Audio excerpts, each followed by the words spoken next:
ContentNuke destroyed. Oh, this was the one you guys wanted me to watch yesterday. So I just want to make some shorter clips here, going over some of the most egregious parts of Ethan Klein's supposed ContentNuke. And I'm going to start out here with Ethan Klein doing Saudi Arabian propaganda. So Ethan Klein, in his video, he was really desperate to sort of paint the Houthis in the worst light. BadEmpanada would also hate the stealing of labor that you reacting to the Czar nuke content. Yeah, I think he's backed away from that position. I don't think he cares as much about me reacting to his videos. Hello. I think, ironically enough, when I did react to his videos, he saw an increase of support. And I think initially he was a big, like, anti-react guy. I think, you know what's really funny about this?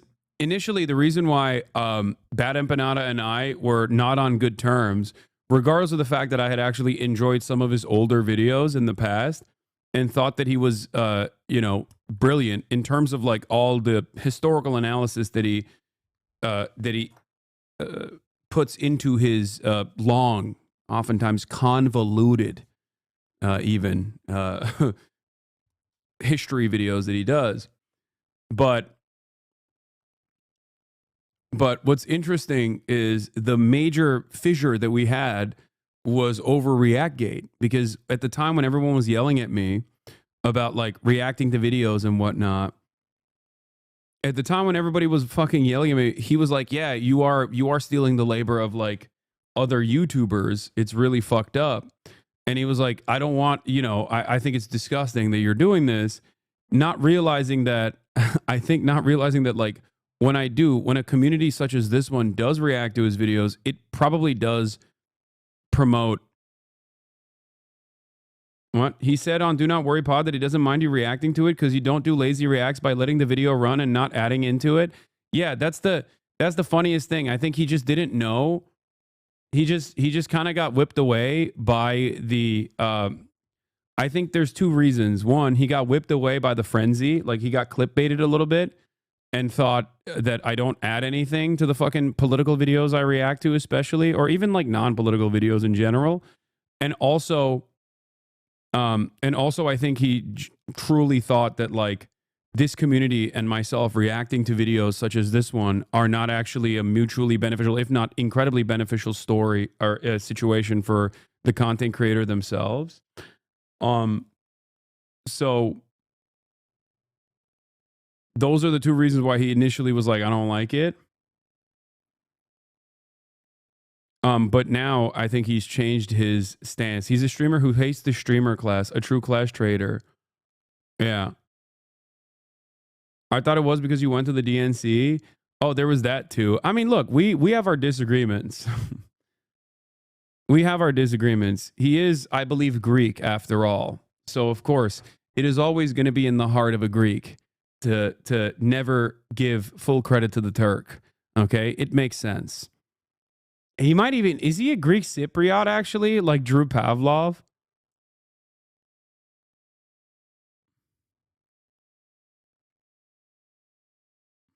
It is natural for there to be some fissure.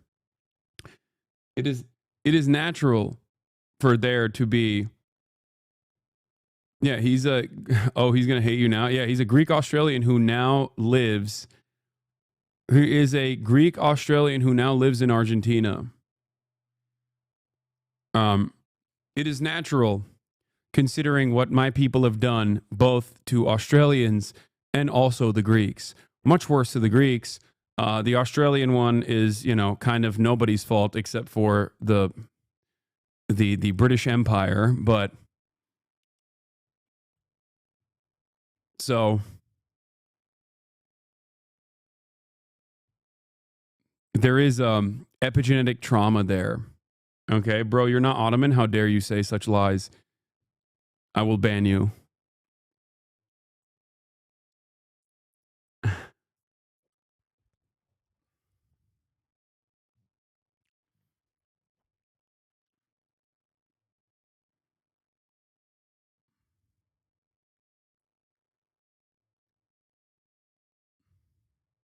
He is a supporter of the Janissary program. He has a video on his YouTube channel. Well, considering that he is my Janissary, it makes sense. it makes sense for him to be a as my Maoist third world is Janissary, as my strongest soldier. Yikes, bro. Stop. I'm fucking joking, man. God damn. Shut the fuck up. Stop Hasan. He's going to hate you. I'm not being serious. Is he a Nazi? No. He's...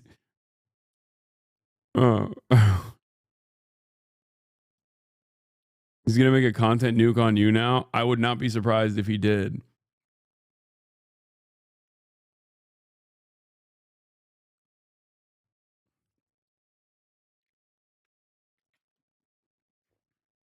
No, I will maintain the position that BadEmpanada, especially on his main channel, has phenomenal work in general. Like it is very good. He is very well read. He puts a lot of thought and effort into his content, and I think that, yeah, I think that he might be. I can't speak for his other social media footprint, but he is a very impressive content creator in terms of the work that he puts into his long YouTube videos.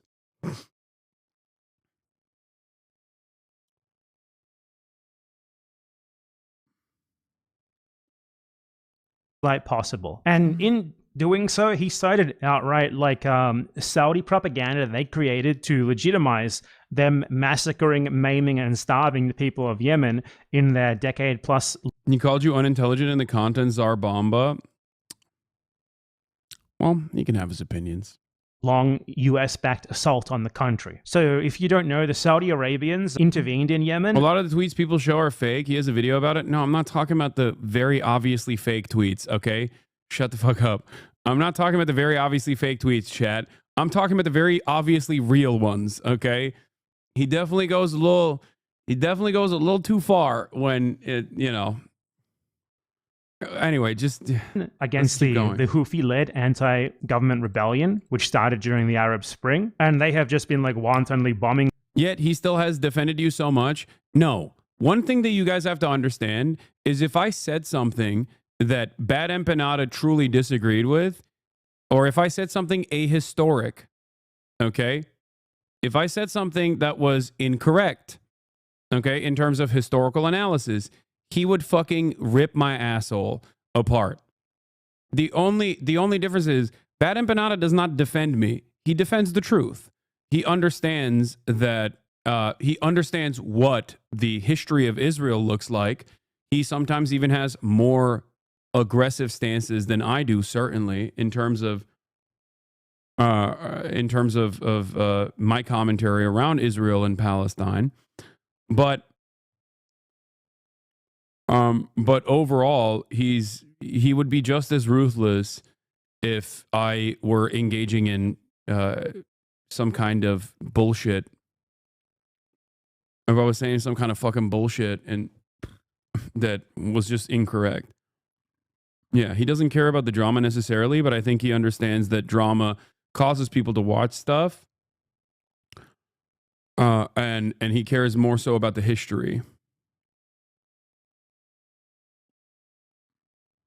The country the whole time. They have been blockading it, starving it. They have been responsible for the deaths of hundreds of thousands of people minimum. And all this time, they have been supported by the US and to a lesser extent by Israel. And Ethan Klein, in all of his wisdom, in his desperation to try and make the Houthis look horrible, he ended up just uncritically citing propaganda as well as misciting 10-year-old articles to claim that they reintroduced slavery. So I want to show you that. There are two articles in particular that he cited that are just directly Saudi state propaganda. It's ironic as well that throughout the supposed content nuke, he claims that Hasan Piker was being paid to make it by like the Houthis, you know, the government of... Wait, that's pretty funny. Okay, that's insane. I didn't know this. Ain't no fucking way. One of the poorest countries on the planet was funding me. Like USA, they got Houthi aid. Like what Houthi money, man? They got like one F-15, don't they? Or not even. They got like one fucking plane that they bust out for ceremonies. They got fiber, bro. You report? No, that's Hezbollah. Houthi does not have. The Houthis do not have fiber. No, not an F-15, an F-5. Sorry. Yeah, they got Yemen aid. One of the poorest countries in the world are apparently paying like a millionaire in Los Angeles to do propaganda for them, which, you know, doesn't really square when you consider the reason to suspect Ethan Klein of being paid to do that for the Saudi government, given that the Saudis are well known for doing precisely that. You know, things like sports washing, paying celebrities to like go to their country and like talk about how great it is and stuff like that. Like The Rock does that, for example. Cristiano Ronaldo does that. I think even Lionel Messi does it. Plenty of celebrities who do that, who they pay to do that for them. And now we have Ethan Klein suddenly just citing like Saudi government made up propaganda to which they use to like justify them massacring the Yemeni people over the last 10 years. So let me show you what I mean. The first direct Saudi propaganda that he cites, and he might have even cited more. I want to make clear here, I suspect that he cited more. I did not check literally every single headline, because his whole thing is that he flashes a headline on the screen for like a half a second, just like rapid fire 20 in a row, just hoping that no one actually looks them up. So let me show you. They've also set up landmines in agricultural spots, making the fields virtually worthless. Women have landmines in agricultural spots, making the fields virtually worthless. That's an interesting claim, isn't it? So let's check that out. So the headline here is Yemen Army removes 300,000 Houthi landmines in liberated areas. Now, you can immediately tell like a lot of this stuff that that Human Rights Watch and many other NGOs talk about in fucking Yemen, and especially the like even stuff like slavery and all these other things that are happening in terms of like Yemeni domestic affairs. If you don't have an understanding of what it looks like to be, Hasan just got caught in 4K. Wait, what? You laughed at dead kids. There's no way Hasan is watching this lunatic, Lamafao. You laughed at dead kids. Yeah. I'm sorry, chatters. I can't keep responding to your hallucinations, okay? In any case, what I was saying is, when we talk about like what happens in the countries, like Iran is a great example of this, because it's a nation state that has like developed outside of the sphere of Western influence after the Iranian Revolution, and a big part of this, like a big part of the fundamentalist approach that they have, is directly born out of American and Western intervention. You know what I mean? This is one of the major issues when you. This is one of the major issues when you look at countries that have just been ravaged by war. Okay? When you look at countries that have been absolutely eviscerated, ravaged by war, and the ways in which their governments, are trying to rebuild, and oftentimes are rebuilt directly by some of the more fundamentalist elements, it happens as a direct consequence of their material realities. So we judge it as though, you know, the fucking country that has been under a man-made blockade with Western forces and Western weapons by Saudi Arabia and the UAE is, we judge them on the metrics of America, basically. Like, why won't the average Yemeni have the same exact attitude as like an American living in New York City? Why won't the average why won't the Yemeni government be able to fucking behave in the same way that like my local administrators behave? You know? Compared to Hasan, dude is 34 and tries to speak and dress like a Zoomer. What is oh, okay. We got the stands in here, I think. I don't think I try to dress like a Zoomer at all. I just dress the way I dress. But like, am I a terrorist? who is an Islamist fundamentalist, or am I trying to dress like a Zoomer? Because stands basically hold these two things in the same to the same severity. You know what I mean? Like you kind of betray like the major points that you're making.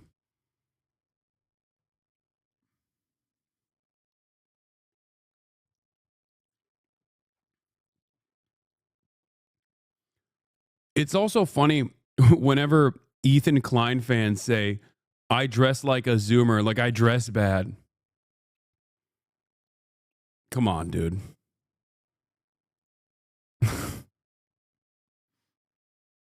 Like, how are you gonna throw rocks from glass houses like that?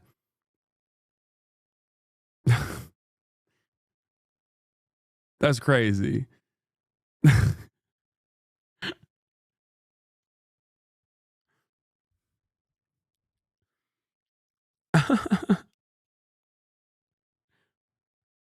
They came for your tabbies today? Yes.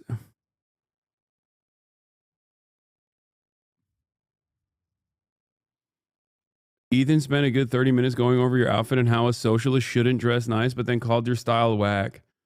Yeah, it also kind of doesn't make sense.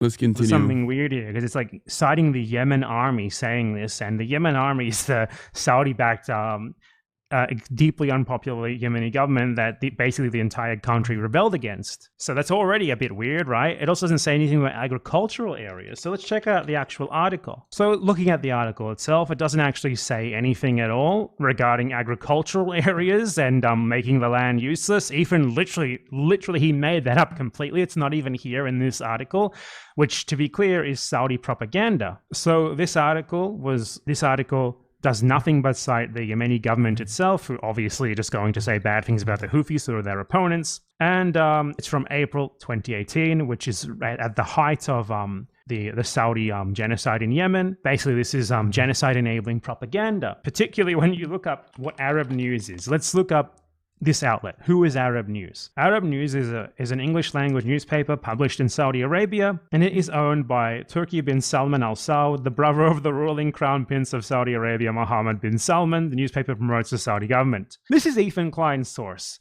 I assume Ethan Klein is talking about me because his foot soldier stands are in here going, Empanada isn't reliable. Empanada isn't reliable. Please turn off this video right now. Stop platforming this guy.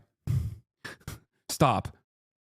Hey, maybe you guys will actually fucking understand a normal, maybe even by pure accident, you might be able to learn a thing or two by watching a fucking YouTuber who unironically knows the fuck they're talking about, as opposed to Ethan Klein. Okay?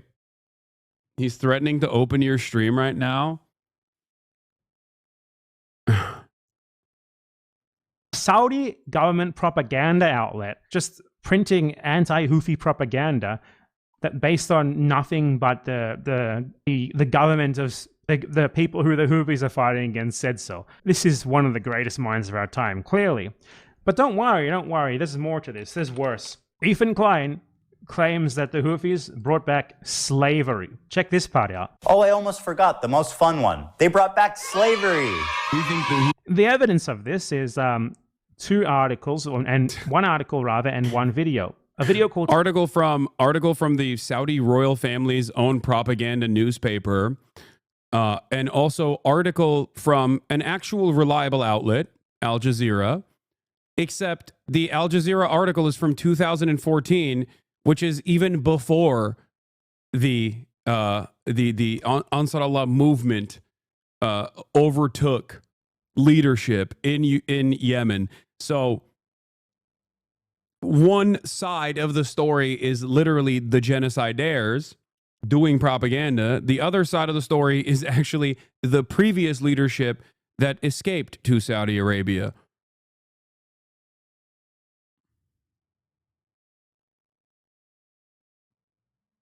Also, what's funny about the process in terms of like, I will click on your stream right now and I'll show you the truth to your audience. What's funny about that is like, well, for once, they'll actually see the full context. You know, for once, they'll actually see the full context, maybe recognize that seeing me in 2-second to 10-second clips is probably not going to help them arrive at the appropriate conclusion. And also simultaneously, the only way to make sure that there aren't things that are clipped out of context would be to talk to me face to face instead of just watching me on a 30-second delay on your stream.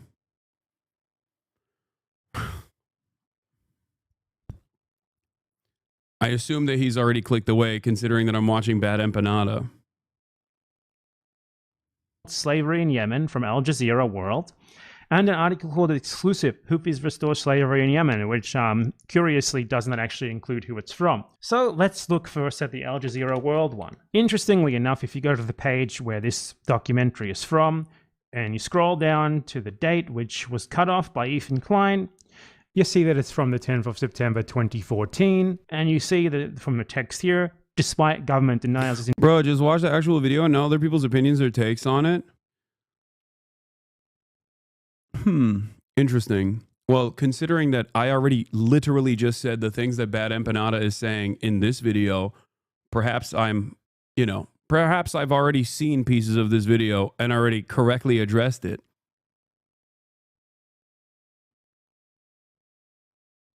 He's just saying you won't watch the nuke because he would cook you? That's interesting. Why won't he actually talk to me where he can't clip me out of fucking context?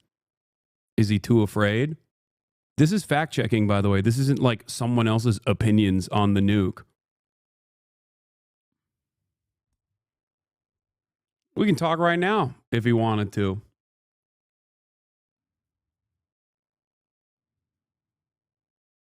Investigation uncovers evidence of slave labor in Yemen. Now, we might ask the question, who was the government of Yemen in 2014? Was it the Houthis? I even said I would watch the nuke with him, side by side. I already know what clips he used in the nuke. Because, ironically enough, if Ethan Klein's fan base wanted to know a lot of the context behind the clips on the ContentNuke, they could simply go to a video on my YouTube page that came out months before the ContentNuke actually came out. Ethan Klein versus Hasan Piker explained 4 months ago.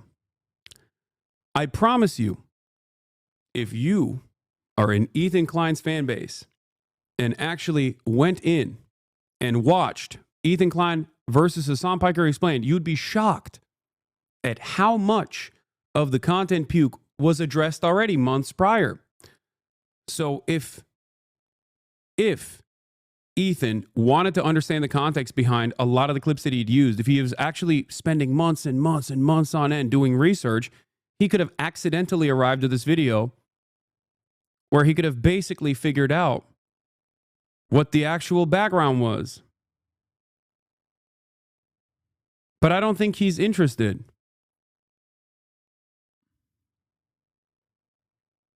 I don't think he's interested in the context behind the clips that he used. I think he just wanted to do Hasbara.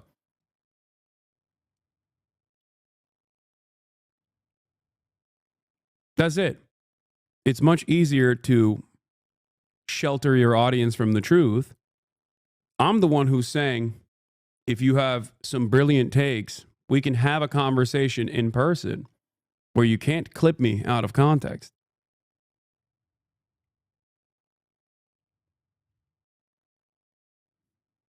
I made this video before the ContentNuke. It's out there for everyone. It's out there for everyone to see. And maybe if they watch this video, they'll come to the conclusion, they'll come to an interesting conclusion where they'll go, wait a minute, if there was all of this extra additional context to a lot of the clips that I saw on the ContentNuke, why didn't Ethan do his research? Perhaps he doesn't care about the truth at all. Perhaps he doesn't know about the history of Israel at all.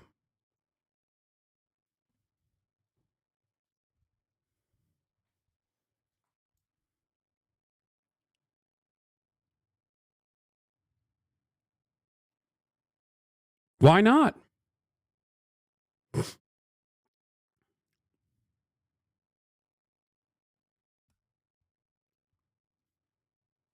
He's not watching anymore.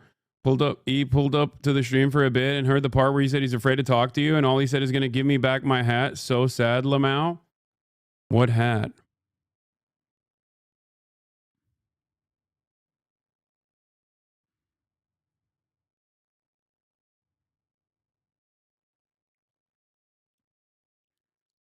The irony, of course, is that there's also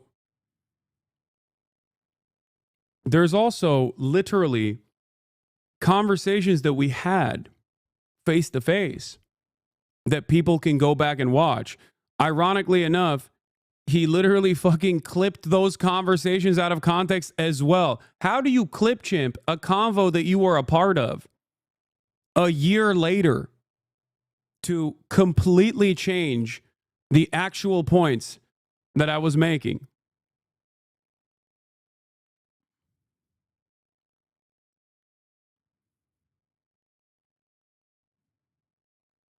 He said you're a psycho for having this video pinned. He thinks you have it pinned all the time. No, one of the things I learned from the unethical React Gate that I participated in was better standards and practices. One of those better standards and practices was to pin the video that I'm reacting to. No. It was the I don't understand. He wanted my attention for the longest time, and I gave him a crumb of it back, and now he's saying he doesn't want my attention? I'm confused. Like, it doesn't make any sense. It truly does not make any sense. Saudi-backed government. This article is not about the Houthis. It's about the Saudi-backed government. If anything, this is pro-Houthi propaganda because these are the people who the Houthis fought against. But if you thought that was bad, just wait for this. Exclusive. Houthis restore slavery in Yemen. So this is an article by Arshak Al-Awsat. Exclusive. Houthis restore slavery in Yemen. Modern slavery is prevalent in Yemeni regions under the control of Iran-backed Houthi militias. Sources close to the group told us that civilians have been forced into slavery by the Houthis. The Houthis are working tirelessly to restore slavery in Yemen. Several local reports have confirmed this. Yemeni activists have revealed this. They told us. A civilian who works for a pro-Houthi leader told us that he has been a slave for years without pay. And then experts confirmed that the Houthis have been forcing civilians into slavery. Wow, those are some really great sources. It's someone told us, we swear we didn't make this up. Someone told us, we swear we didn't make this up. Someone told us, we swear we didn't make this up. Like 5 times over. That's interesting sourcing there. Even despite any sort of bias of the newspaper, that's obviously just a complete nothing burger. I can't believe I said that. I wonder why. Someone is cleaning up his IG comments on his latest post like crazy. Oh yeah. Wait, I saw that. Wasn't that on his own subreddit, H3H3? People were complaining about, please just stop fucking talking about Hasan. Like, we get it, bro. We get it. We get it.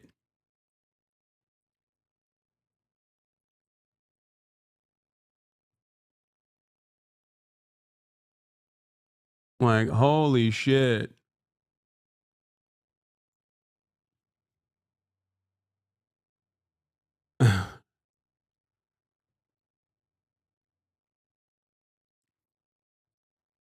Bro, just dialed his grown, sad man up and end this if he doesn't want to answer. He's proven a loser. I'm not going to harass him.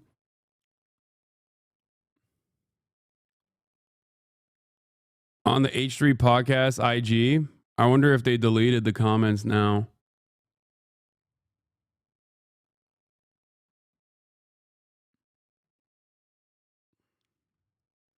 No, I'm not going to harass him. I've already made my stance known.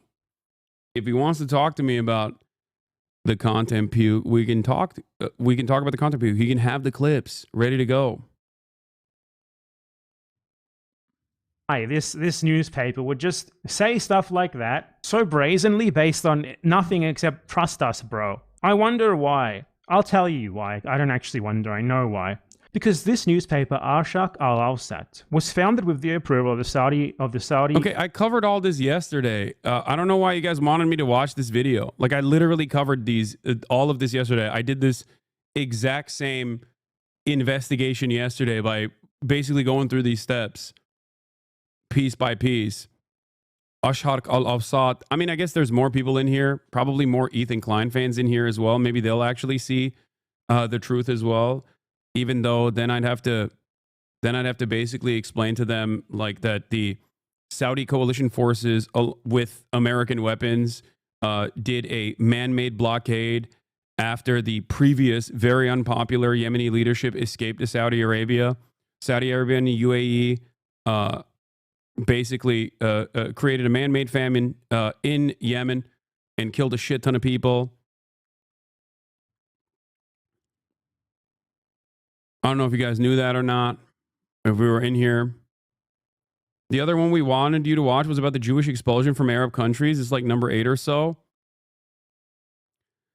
Yeah, that's the other thing that I also talked about extensively as well. The comparison between Plan Dalit and the Nakba to forcible Jewish expulsions from other Arab nations who are not Palestinian, by the way, is ridiculous.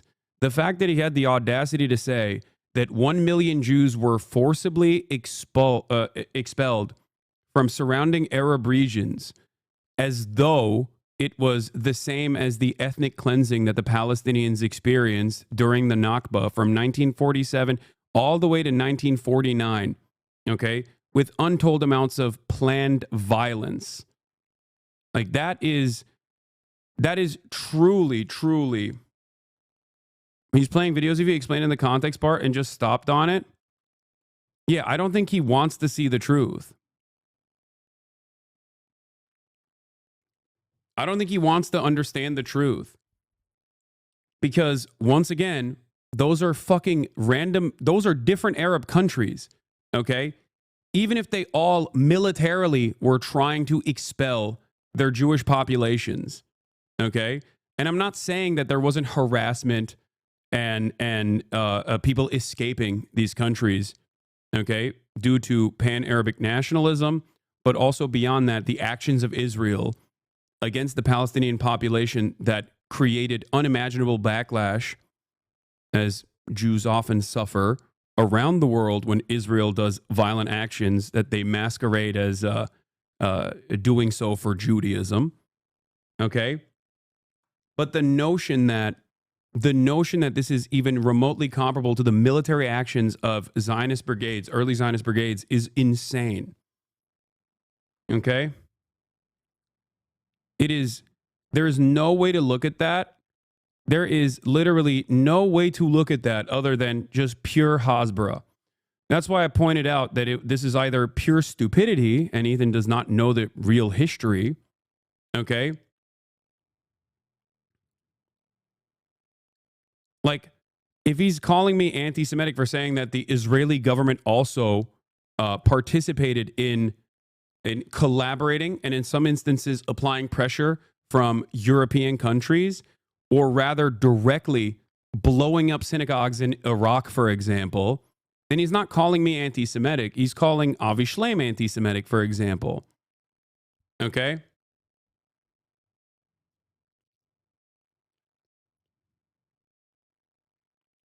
Except for Hasan viewers, every action that Hamas does can be justified because of the apartheid. No. This is completely incorrect. Okay? It's completely incorrect.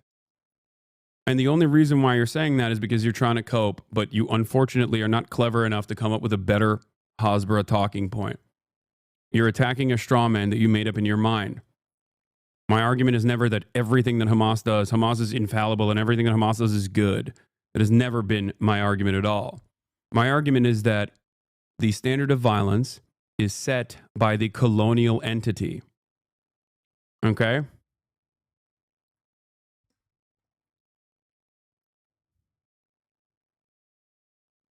He is too afraid of addressing the truth. He's too afraid of educating his chat on the truth. I think it's an incredibly irresponsible thing to do as a massive content creator who has, now a smaller audience, but still a relatively sizable progressive audience.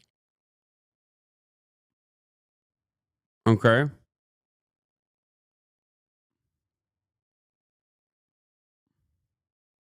Ethan showed the context, but said it changes nothing about his point. If I can't call Klansmen inbred, what the fuck can I do?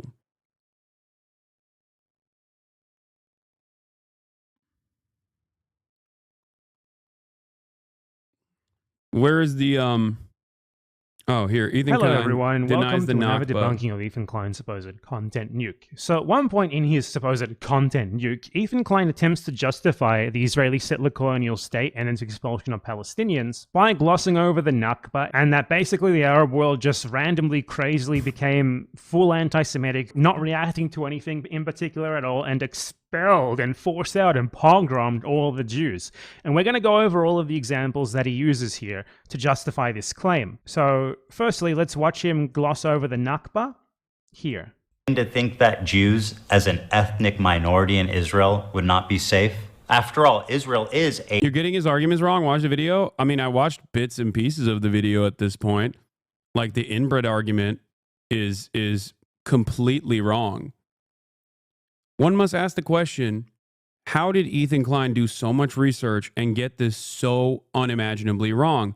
One must also doubly ask this question to Ethan Klein himself directly. Why did he, after getting it wrong, refuse to learn the true context of the situation? I've tweeted about this. I've used this as an obvious example of Ethan clipping me out of context. Why did it take 4 attempts for Ethan to even see the rest of the context and then still continue saying, no, it doesn't matter. I think you're still anti-Semitic. And not only that, but also, why is it appropriate for Ethan to fucking clip me out of context all the goddamn time, but then you're like, you're taking him out of context. You're taking him out of context over and over again. Okay?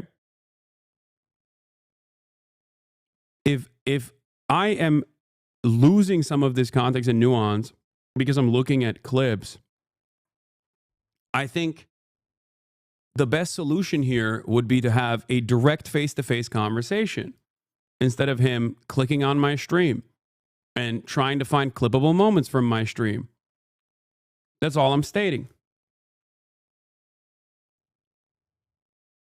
a country of refugees. If the Jews didn't come It's so funny. Does he think he's a refugee or Hila Klein are a refugee? You guys aren't refugees. You make refugees. Palestinians are refugees because of you.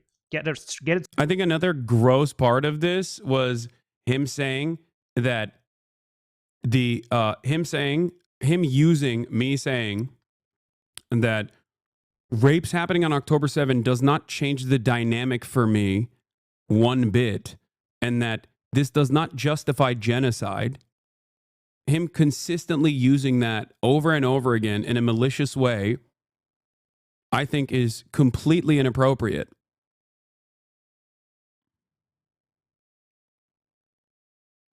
Completely inappropriate. You can say, bro, watch the video all day. I said I would watch the video with him.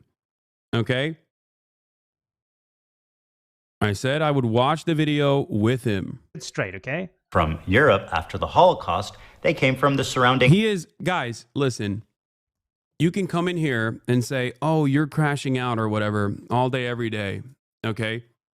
The reality of the matter is, I think most people, reasonable people, can understand who has been on an extended crash out for the past 6 months, perhaps even longer. I'm not the one trying to fucking dox Reddit mods. I'm not the one going after random Redditors and declaring war on random Reddits, random subreddits, okay? I'm not the one posting at fucking 3 a.m. Instagram stories every single fucking day. As a matter of fact, I didn't even know that he was doing half of this shit for the longest time because I deliberately avoided looking into it, okay?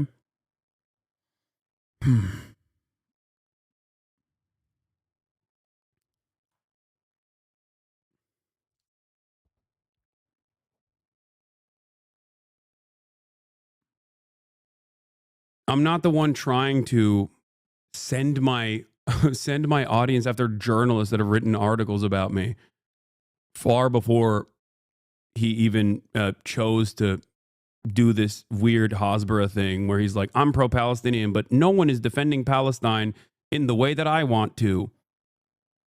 You know? There's a clip of him saying how he fully understands what you meant by rapes not changing the dynamic months before the content nuke, but he's so disingenuous that he shifted his stance to support his narrative. I have not seen it, but that would not be surprising.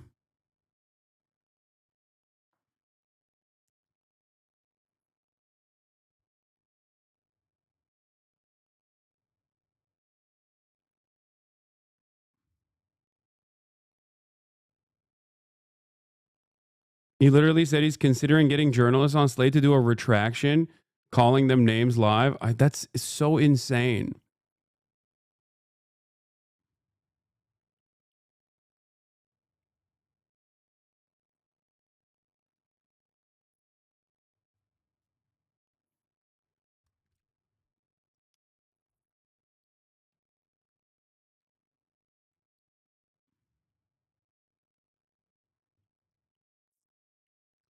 I didn't even... Yeah, I'm not the one who joined forces with the ADL to get people deplatformed and celebrated that over and over again. Okay. And I'm certainly not the one who's saying that they want to go to Israel and show how multifaceted and multicultural and how free of a society it is. You know? That's it.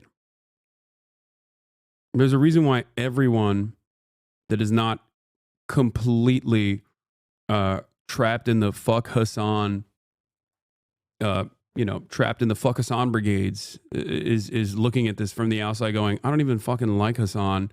And I thought he was a real piece of shit, but Ethan has made me reconsider him in a totally different light. That's it. I think being pro-genocide kind of hurts your soul a little bit. What was the final straw that made you respond to this stuff? When I saw wait, what? Ethan Klein? Get the injury special at McDonald's now. Let's break it down. Ethan, wait. Slate did a podcast on Ethan Klein attacking How could you not? FOMO.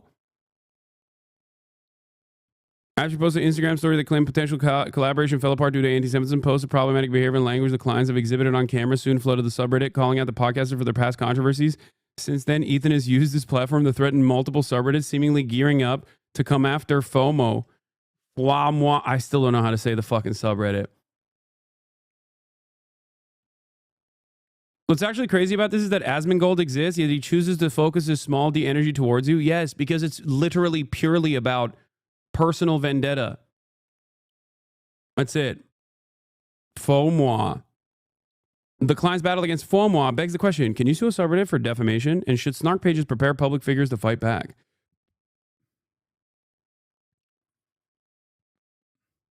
Wait, was Hasan's poop sock actually linking this? Oh my God, and I banned him for the day? Shut the fuck up. I'm going to click on this link now. Hold on. I'm going to click on his link. Oh my God. I'm so sorry. I'm issuing a retraction. I'm unbanning Hasan's poop sock. I'm issuing a fucking retraction and unbanning Hasan's poop sock. I apologize. Justice served. Justice delayed is justice denied. But yet, justice is still served on this day, okay? Wow. Vindicated. Hasan is a woman.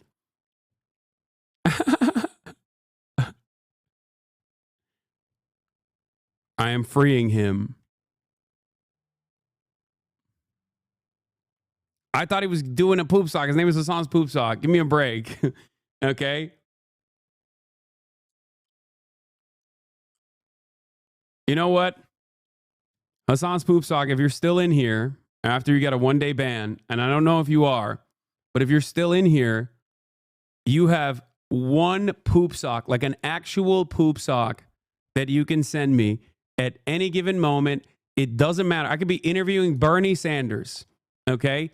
And you can send me a fucking poop sock and I will click on it in front of Bernard Sanders, okay? You have a lifetime, one usage poop sock, okay?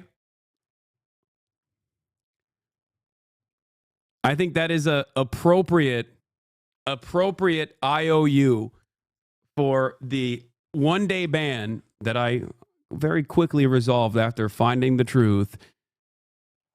After 2 hours, his one-day timeout turned into a 2-hour timeout, and I'm giving him reparations. Okay? And I'm telling him he has a one-time poop sock opportunity. He's currently watching an out-of-context clip of you yesterday, explaining the context of a clip he watched out of context. I can't make shit up. It's ironic because I also called this ahead of time that he was going to do that.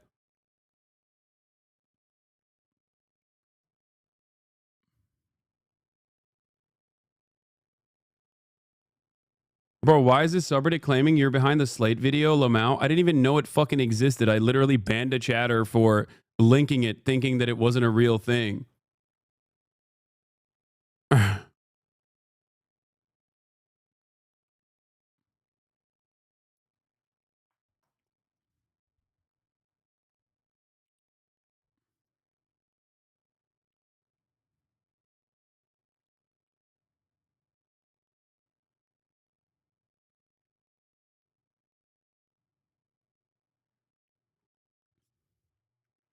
You were all here when the lifetime poop sock allowance was given.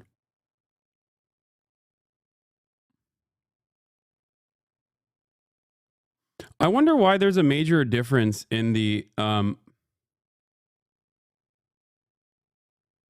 what? Creator Clash 3 needs a headline fight. Here are the options. Ethan Klein versus Hasan Piker. HASANABI versus H3H2 Productions. Vape Nation versus Hank Pecker. Ethan's going to get mad at him.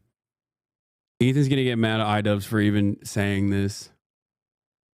I genuinely don't get it. Why is he so scared to talk to you? Because he knows I know more than him. That's why. What do you mean? This way he can shelter his audience from the fucking truth about all the lies he spread, not only about me, but also, more importantly, because I don't give a fuck if he lies about me. Who gives a shit? Okay? I'm just one person. But I think what is abhorrent is to literally misinform your audience either deliberately or because you simply have not fucking done enough research on Israel and the history of Israel. Ethan plays devil's advocate agreeing with Hasan. Hila doesn't like it and puts words in Hasan's mouth. What is this? For sexual violence and savage R words of October 7th. Doesn't matter if R words happen on October 7th. It doesn't change the dynamic for me. What's interesting about that quote specifically is that I get what he means in that one. Like, I felt like he said worse stuff than that. Because he's saying, like, he's saying even if the R words happened, well, I think the way he phrases it is fucked up. Even if it happened, they did happen. Yes. But he's saying, even if they did happen, it wouldn't change the calculus for him, which I understand what he's saying. But I guess the way he's saying it is, Horrific. even if it didn't happen, is fucked up. Yeah, because I was debating a person who was saying, why do you not deny that sexual assaults have happened? That's interesting. Hasan's poop sock. Not only did you get untimed out because you were correct, but you also got a lifetime poop sock opportunity. Stop pretending there's even an iota of chance it's not deliberate. His rhetoric is extremely careful and straight up out of the Ruth Wise playbook on how to do Hasbara. Yeah, no, it's just like, yeah, he knows what's up. Like he has to. Yeah, I would not argue that. I'm just trying to play out. Oh, so they agree with me. Wait, do they both agree with me that like genocide is completely unjustifiable, even if sexual assaults happen on October 7th? Because I think that's a pretty normal position to have. Devil's advocate here. It's just a devil take, not devil advocate. I don't even think this, but just to play devil's advocate for a second. I mean, just imagine to the girls that did survive, somebody's saying, That's a very I don't care if it happened. You know, well, so like the ones that I guess. The last thing that I would want to hear. The ones that jumped out to me as more offensive when he's just like, basically, he was like, what rapes? Like, Yeah, he's just straight up saying like, So like all of it combined, it's problematic. Yeah, all of it combined, definitely. That's not what I said.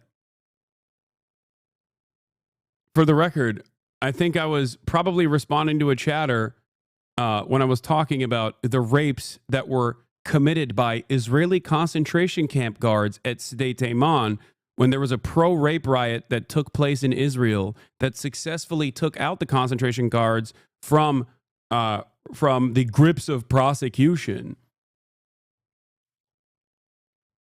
And then the main rapist became a fucking television personality. It doesn't change the dynamic for me. Mr. Piker declares before finally admitting that Palestinian resistance is not perfect. A euphemism for terrorism. Okay. I get the context of one of the clips, but all the out of context clips combined is bad.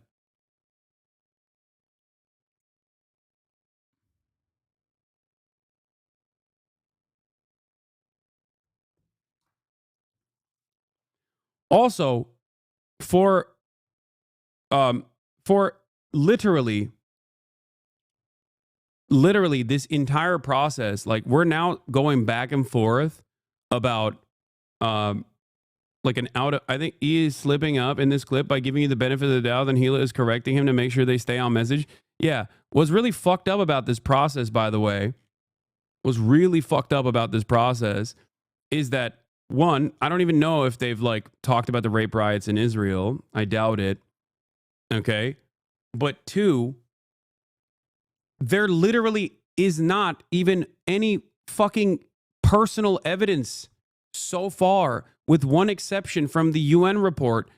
Israel literally denied independent investigators to actually investigate the sexual violence that happened on October 7. And also, Israeli newspapers literally revealed a couple months after the fact, or not even a couple months, like literally a month after the fact, that one of the organizations that was handling the bodies ruined the fucking forensic investigations that could have taken place. Okay? That is completely ridiculous. Why the fuck would I be why in the ever-loving fuck would you ever assume that I would not want justice for victims, regardless of what nation of origin they're from, even if they're from an apartheid state that's conducting a genocide? Okay? It doesn't fucking matter. I want justice. I want the truth. The Israeli government has denied the opportunity for the truth time and time again. Take it up with them and not me. That is fucking insane.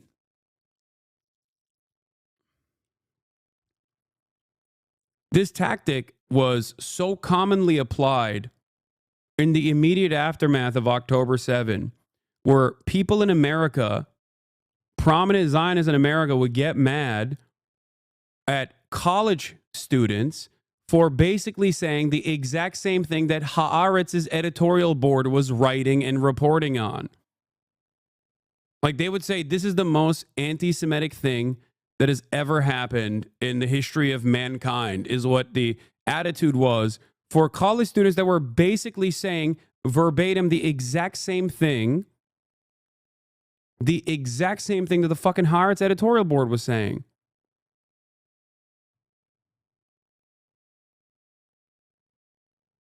Yeah.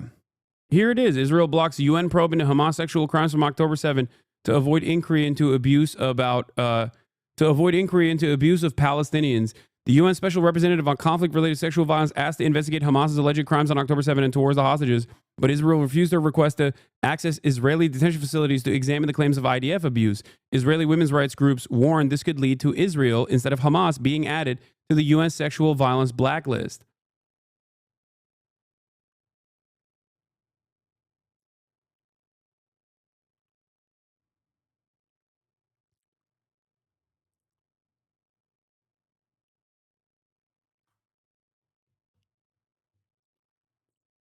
No, he won't call Haaretz anti-Semitic. He's hitting a liberal Zionist position, which implies that every pro-Palestinian is actually doing it wrong.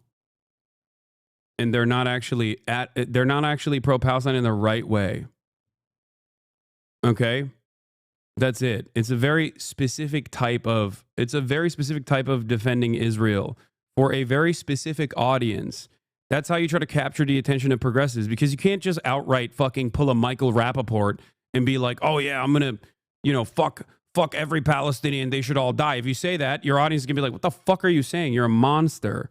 Okay? So you hit a very different line where you're like, I'm pro-Palestine, but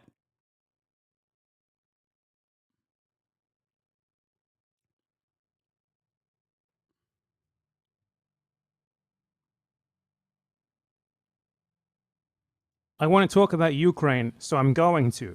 oh, not this one. Hold on. This is what I was Arab after. countries that expelled them in massive amounts following the 1948 war. In fact, there was more Jews Wasn't his original argument that you yourself weren't anti-Semitic, but your audience was anti-Semitic and you were harboring anti-Semites? What happened to that?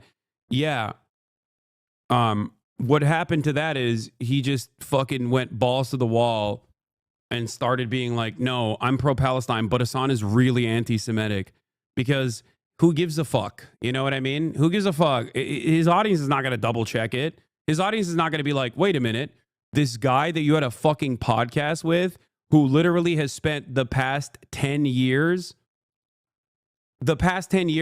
fighting anti-Semitism online to such a degree that you and him had the exact same neo-Nazi enemies who, still hate me seemingly more than they hate Ethan, which is what's so crazy. Like, I think what ended up happening here is like I'm not saying he's pivoting to the right, okay? Because that's what a lot of people's suspicions were, that Ethan is like pivoting to the right. But I think he got back into good graces of a lot of fucking bottom-feeding drama slop tubers by attacking someone that they hate more than even Ethan Klein. You know?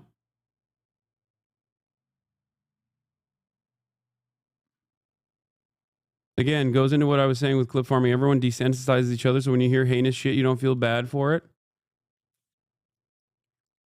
That's what it is.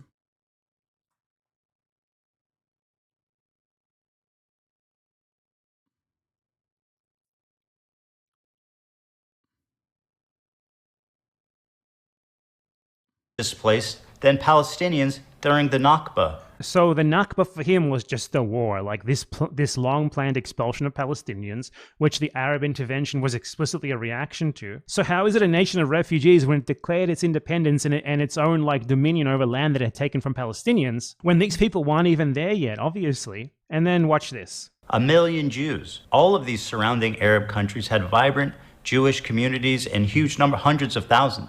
Now, if you look at them, you're looking at close to, if not literally, 0 Jews left in these countries. Just to give you an Now let's go over his examples of this, okay? Let's go over his justifications for this, and let's see how much this lines up with his narrative of expulsion. Idea. Here's a visual representation of the Jewish refugees after 1948. Morocco had 265,000 Jews. Now it has 2,000. Okay, so Morocco at this time was not self-ruling. It was still a French colonial possession. What happened in Morocco is that the Jewish Agency, which was one of the leading organizations advocating for forming a colonial state in Palestine and trying to further such ends, struck an agreement with the French governor of Morocco to force Moroccan Jews to immigrate. So what this was Israelis working in tandem with the French colonial power to force the Jews out of Morocco. Morocco did not expel them. Israel sent ships there specifically to pick these people up. Israel was an active participant in this expulsion. And the reason why they did this is obviously because it's to Israel's advantage. If Jews are forced out of other places, they want it to happen. Yep. That's why they actively participated in doing it here. Because a Jew elsewhere is not useful to Israel, but a Jew who moves to Israel is. His next example. Algeria had 140,000. Now it has about 50. Algeria. What happened in Algeria? One. Well, Algeria was also a French colony. And when the French colonized Algeria, they murdered about 3 to 4 million. By the way, literally said almost verbatim the exact same things that BadEmpanada is talking about right here yesterday when I heard Ethan for the first time on pieces of his ContentNuke talk about how like 1 million Jews were ethnically deported from their ancestral homelands in surrounding Arab nations. You know? Algerian Muslims, who were the majority population. And in an effort to divide and conquer, they attempted to divide the Jewish population of Algeria from the Muslim population of Algeria when they colonized it by passing something called the Crémeau Decree, which afforded French citizenship to all Jews in Algeria. This turned Algerian Jews into French citizens, and soon after this, they integrated into the French settler society, which was oppressing the Algerian Muslims and Christians. Thus, the French Jews became French, both culturally and by citizenship. And unfortunately, most of them decided to collaborate with the colonial power. Effectively, they were French at this point. Then, once Algeria won its independence from France, the French settlers and the French Jews were given an ultimatum: either renounce their French citizenship or leave the country. This was not specifically aimed at Jews, it was for everyone. This was not specifically aimed at Jews, it was for all French. And almost all of the Jews chose to go to France. So this was not an expulsion. Nor did these people even go to Israel. They went to France. Again, French colonialism's fault, not the Algerians' fault. Also, not the Palestinians' fault. Once again, like even if every single surrounding MENA country, all the way to the fucking Levant, decided independently to forcibly expel their Jewish populations, that still would not be the fault of the fucking Palestinians. Because guess what? Arabs are not a fucking monolith, okay? They're not one blob of inferior peoples. That's what's so frustrating about this. That's why it's such a fucking classic Hasbara line, okay? To just turn around and attribute the suspected crimes of all Arab nations, like different Arab nations with different cultures, different languages that they speak, to the fucking Palestinians that were ethnically displaced from their indigenous homelands. How insane is that? If you scratch the surface of that commentary, you immediately fucking recognize how unimaginably racist that is. So why is it that a supposedly progressive person who has the audacity to claim that they're pro-Palestine engaging in this kind of sentiment, engaging in this kind of monolithizing that you hear from fucking Trump supporters when they talk about all undocumented immigrants? Why? It's because that's how Zionism works. That's why even if you're a liberal Zionist, you still are lapping up a metric ton of fascist, ethno-religious supremacist propaganda. That's it. It's fucking racism through and through. Same as in Morocco. His next example is Iraq. Iraq is actually a country that very desperately tried to keep its Jews. Iraq even passed laws which forbid Jews from leaving for Israel, as you can see listed here in this article. But what happened? Well, Iraq was the target of pervasive terrorist attack by Zionist/Israeli agents in order to create a narrative there of Iraq being untenable for the continued presence of Jews. After a number of terrorist attacks, and the Israeli government lobbying the Iraqi government to allow Jews to leave, they rescinded the law that prevented Jews from leaving for Israel, which then resulted in mass migration of Iraqi Jews. So as you can clearly see, this is... By the way, this was also reported by Israeli academic Avi Shlaim, okay? He's British-Israeli of Iraqi descent. Avi Shlaim extensively wrote about this, okay? Once again, if you are a responsible, supposedly progressive, supposedly pro-Palestinian content creator in the way that Ethan Klein claims he is, he should have done at least a little bit of fucking reading on the matter instead of going to a person who has done the reading on this matter and falsely smearing him with accusations of anti-Semitism at a time when anti-Semitism is fucking exploding. That's what's so crazy about this. Like, you're attacking the wrong person, okay? And you're also fucking lying. You're lying about the history of the genocidal apartheid state that you're trying to desperately fucking defend. This is nowhere near as black and white as just people being expelled to Israel. The Zionists wanted the Jews to leave. They wanted them to leave by any means necessary, to the point they started bombing synagogues in order to create this sort of fear among the Jews there so that they would want to leave. And then they exerted government pressure, and then they exerted diplomatic pressure on the Iraqi government to that end as well. Iraq had 150,000 Jews, now 10. And I want to give a special shout out to my boy over in Afghanistan, one known Jew. We know him, we love him. So now he brings up Afghanistan. I think it's pretty clear that Ethan Klein doesn't actually know what the fuck is even going on here, because Afghanistan is not Arab. Afghanistan is in Central Asia. Yeah. So it's like Afghanistan is not Middle Eastern, it's not Arab, it's in Central Asia. They don't speak Arabic there. That's also, ironically, Amera brain rot right there. That is like perfect Amerifat.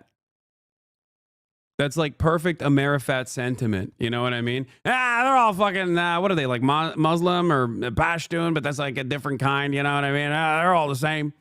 They're not Arab at all. Just because they're Muslim, he thinks they're Arab. Afghanistan did not expel anyone in reaction to the creation of Israel. Nothing like that happened. It was essentially neutral during the whole thing. No one there. I just tuned in and he said, you didn't think the Holocaust, you think the Holocaust didn't happen? Yeah, okay, dude. Yeah, good luck. I don't even believe that. I think this person is just fucking drama baiting. I don't think Ethan is that brain broken to lie about such a severe thing. Yeah, I think this person is baiting to try to like extend the back and forth. Nah, he literally just did. If you clip it, I will only believe you if you clip exactly what he said. There is 0% chance that Ethan fucking Klein is saying that I am a Holocaust denier.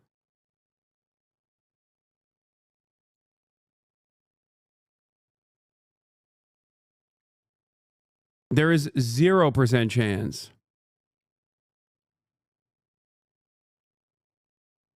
They really cared about it. It was not a part of the coalition that responded to the Nakba by attacking Israel or anything like that.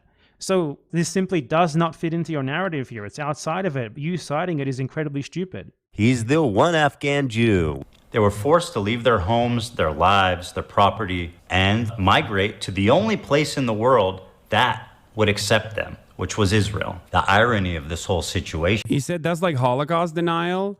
The process in which Jewish people voluntarily migrated to Israel, okay, or migrated to Israel in the ways that BadEmpanada also here correctly explained, including Mossad operations to create a sense of panic and uncertainty and instability in the Iraqi Jewish population. To compare that to the fucking Holocaust is literally Holocaust revisionism, okay?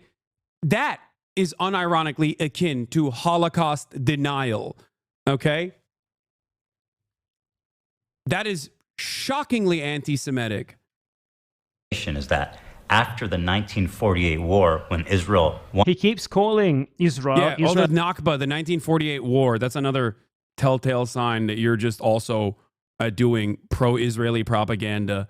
Like, you can't just call the Nakba as a pro-Palestine person, okay, as a pro-Palestine person, calling the Nakba, which was the ethnic displacement of 750,000 Palestinians from their indigenous land after untold amounts of violence and atrocities, including the ones in Deir Yassin, okay, very famously, horrifying shit that the Zionist brigades did initially, okay? Calling that the 1948 war is straight up a fucking dog whistle, okay? It's also interesting because if it was a war, why the fuck did the Israeli Zionist brigades, after the Israeli state was developed, why the fuck did they not let the Palestinian civilians back to their villages? Why did they famously fucking shoot and kill Palestinians that tried to go back to their villages? Why can Ethan Klein, an American man born in, I think, California, if I'm not mistaken, go and visit Israel, but the people that were fucking displaced from their ancestral homelands cannot visit Israel and don't have that freedom. We have American congresspersons that are Palestinian that don't have the same freedom of fucking travel that Ethan Klein has in Israel, let alone the fucking West Bank. How do people not understand that this is a fucking completely unacceptable situation?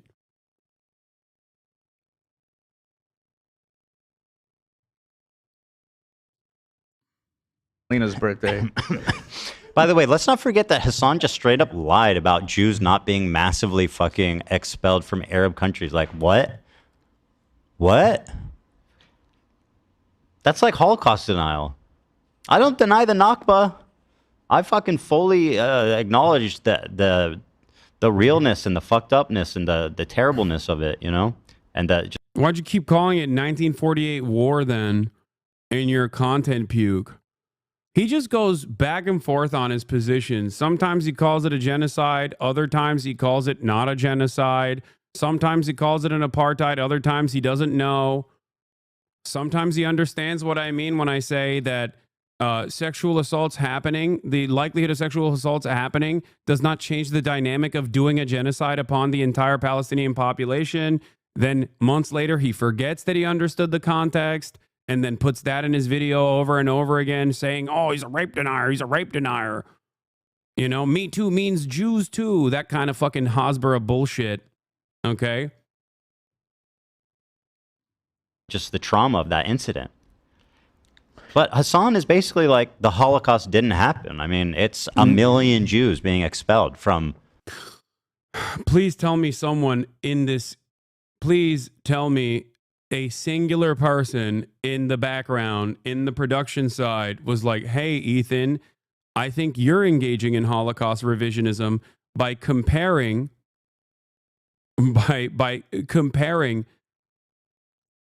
what you are claiming is the forcible expulsion of 1 million Jews from surrounding territories into Israel to the fucking literal Holocaust.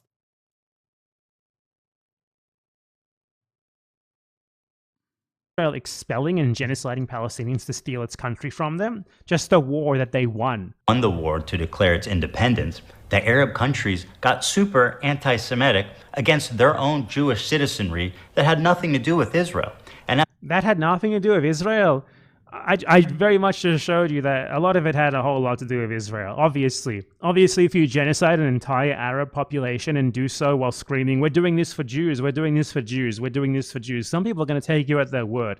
But still, that's not even what happened in the majority of these cases, as I just went over. His Algeria example was just completely misconstrued. The Jews of Algeria, in their majority, went to France, and it had nothing to do with anti-Semitism, everything to do with, them not wanting to let the French colonizers keep living in their country after they kicked them out. Morocco, again, carried out by the French colonial occupiers with the enthusiastic collaboration and lobbying and pushing of the Israelis. Iraq, correct the record of what he said originally. He said 1 million Jews were expelled during the Nakba, and he specifically made that comparison that it was more than the Palestinians expelled during the Nakba. Exactly.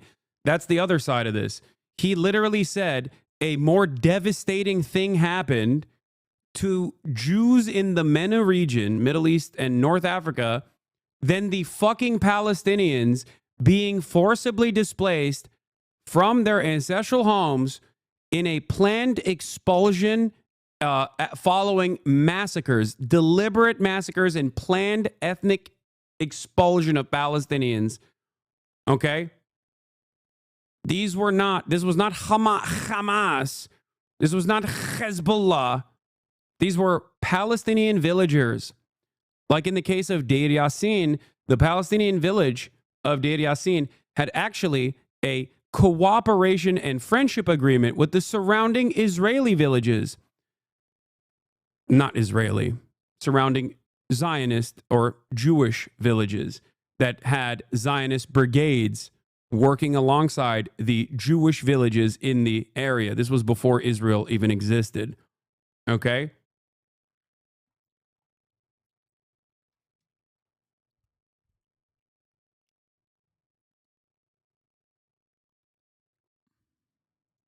Zionist terrorists helped that process quite a bit, didn't they? And the Israeli government literally lobbied them for it to happen. Afghanistan, nothing to do with any of this. So he erases the Nakba and slyly tries to justify the Israeli settler colonization of Palestine by just calling a complete ethnic cleansing of as many Palestinians as they could get their hands on in order to steal their land.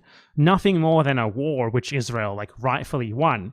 And then he tries to justify this land being colonized by saying that, well, the people who came were refugees, all of them were just randomly expelled, when in literally all of the examples that he chose, in only one of them was anyone actually even remotely expelled as a result of that, which was Iraq. And that was only after massive Zionist pressure, both diplomatic and literal terrorist attacks being carried out in synagogues. Ethan Klein is basically attempting to justify settler colonialism by reframing the colonizers who came there and stole Palestinian land and homes as victims themselves, which, I don't know, in his logic seems to justify it, which not only wouldn't justify it in the first place, but which also just isn't true. So yeah, just another one of Ethan Klein's many ridiculous lies. Oh, and apart from all of that, I'd just like to note as well, this is something very important that most people don't know. But in 1975, there was a joint declaration from the governments of Morocco, Yemen, Libya, Sudan, Iraq, and Egypt that any Jew who had left post-Israeli independence... The PLO demanded there be reparations for any Jewish person from any of these surrounding countries that was harmed. Okay? These countries would pay reparations to Jewish people that left these surrounding Arab nations. You know who didn't like that at all? Fucking Israel, obviously. And once again, it's not like this is the fault of the PLO or the Palestinians anyway. They were the victims in this situation. Okay? Could return and have their property returned. So whatever... Yeah, he needs to read one book. Just read 10 myths. Read one Ilan Pape book, okay? Read 10 myths. That's all you need to do. It's probably the easiest one to just dissolve all this nonsensical, ahistorical, Hasbara pro-Israel propaganda. Listen to the fucking audiobook. Watch one Ilan Pape video discussing the history of Israel. Wrong happened to them here. The countries in question were willing to right this wrong. But Israel wouldn't even let them take them up on this offer if they wanted, because the whole reason why Ethan Klein and other Zionists mention this talking point is not honestly. It's because they just use it to weaponize against the Palestinian right of return, because the Palestinians actually want to return to their homes. The Israelis don't. The Israelis live great. They don't need some grandpa's home in Iraq or whatever. They stole a Palestinian's house and land a long time ago. They're living large at the expense of the Palestinians. So them even bringing this up is total bullshit because, one, it was not simple expulsions, as Ethan Klein likes to claim. The other stuff that was really funny and really stupid and immediately dismissible was shit like claiming that I was denying the genocide that took place upon the Uyghur population in China. And it's literally clips that are directly from our conversations with one another where he's like, that's when I started realizing he was a radical, scary man. Okay? And then he fucking falsely claims that there is no article that I was talking about literally in that conversation. Of course that article fucking exists. He just didn't put it in the fucking video. So either he is stupid and didn't even fucking realize that this article doesn't exist, or he knew that the article existed and deliberately removed it from his video, omitted that key detail to make it seem like I was fucking lying to him. Every part of this video, and I cannot stress this enough, literally every single minutia in this video is false. I've never seen anything like this before. It's somehow worse than fucking Willie Slop Show. It's shocking how bad it is. You can misunderstand my positions, okay? But how the fuck do you do it this bad? Also, you didn't even say death camps during that. You just put that word in your mouth. Yeah, no, I very specifically said it's not death camps. It's concentration camps. It's re-education camps. That's what I said because that is the truth, okay?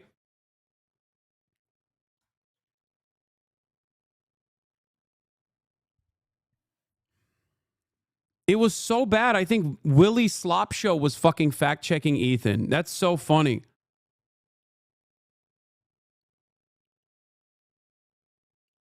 And obviously all other Zionists like to claim. 2, the countries in question have offered. They have invited these people back, while Israel has never done that for their Palestinian victims, has it? And they invited them back literally 50 years ago. 50 years ago. In many of these cases, that was like only a few years after they left, like 5-10 years after they left. The Palestinians have been exiled for 80 years by Israel. There's no comparison here. Israel has never made any such offer like this. In fact, Israel has never even acknowledged Palestinian ownership of a single stolen plot of land or a house or anything like that. So yeah, there's no equivalence here regardless of how much Ethan Klein and other dishonest Zionists like himself want them to be. Just another one of Ethan Klein's disgusting lies in his pathetic content puke. What else does he have in here?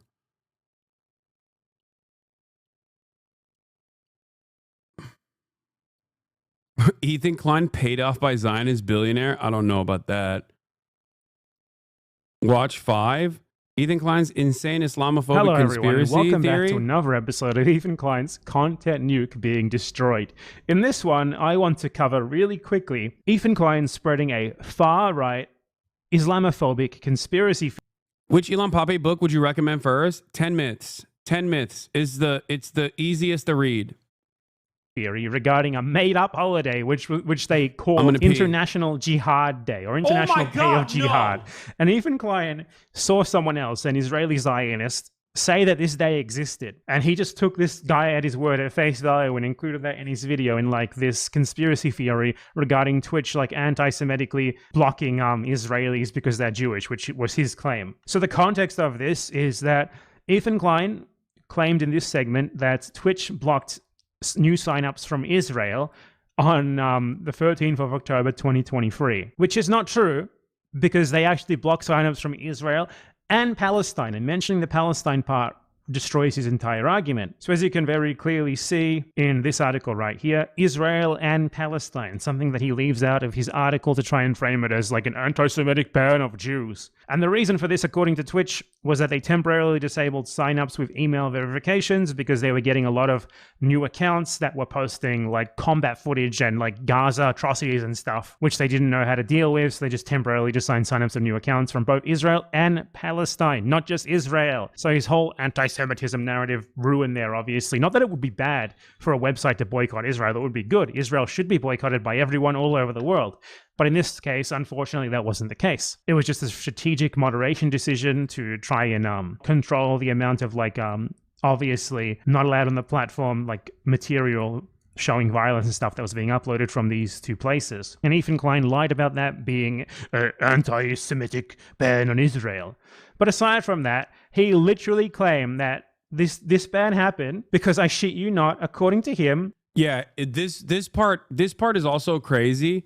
Because, like, this part is also crazy because straight up, okay, all of the stuff that he did that I didn't even fucking address in terms of, like, coming after every pro-Palestinian person, linking alongside, linking up with, like, the ADL and also Sex Pestany and his Brigadier General, Dan Diddy G. Saltman, okay, to say that, like, to literally go along with his lies, by the way. Like, Dan Saltman straight up fucking lied to every news outlet and the thousands of emails that he sent saying that Twitch had fucking banned every Israeli account or some shit. Then they realized that they fucking lied to every goddamn person, and they tried to be like, oh, all right, well, you know, oopsie, I guess it's fine. 60-year-old fucking weirdo, too.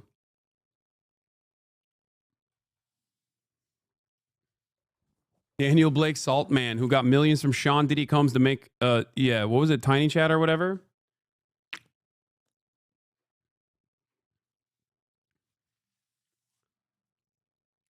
All right, he was like, delete this part of the VOD. Oh, yeah, Dan Saltman was trying to get Tom Cotton to pull me in front of Congress. Tom Cotton, these guys are liberals, by the way. Remember, they're liberals. He tried to get Tom Cotton to call me in front of fucking Congress to investigate the anti-Semitism of my chat. That's what he was trying to do. Can you imagine how fucking insane you have to be to on the one hand, claim that you're a fucking liberal, and then on the other hand, using a fucking fascist like Tom Cotton to investigate a petty beef that not you, but your sex pest daddy had with another content creator. That's what's so shocking. The well of depravity, dude. It is psychotic. Wonderful people Ethan aligned with here. Wonderful people Ethan Klein aligned with. Such a fantastic time.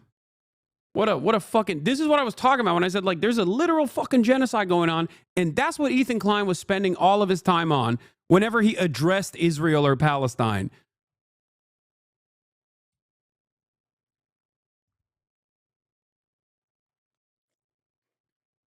He can cry behind his Instagram stories all day, every day. I'm here. I can talk to him in person. Like, this is why it's so funny. Look. You think about leaving your echo chamber anytime soon.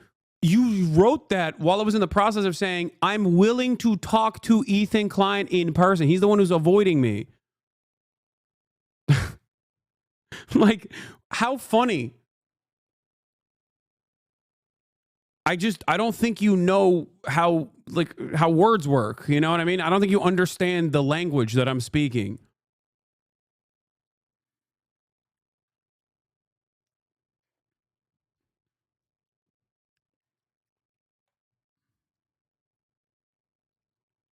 I don't have a sub-only chat. I don't have a members-only chat. I don't fucking ban paid members for having disagreements with me to this degree. The disagreements do exist, and I have banned paid members in the past. Some of those instances, ironically and very famously, have been plastered all over the internet to declare me the top transphobe. Okay, if you guys remember. Those paid members are still here. I don't fucking remove comments meticulously from every single one of my videos because they are showcasing my depravity for all to see.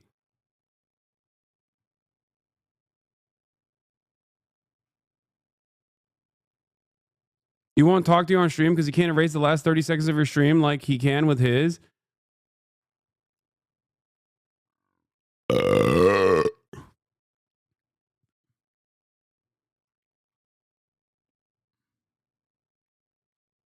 I did bring back Hasan's poop sock. I brought his ass back. Twitch observes a holiday which according to him and this guy who he's uncritically citing is called the International Global Day of Jihad or something.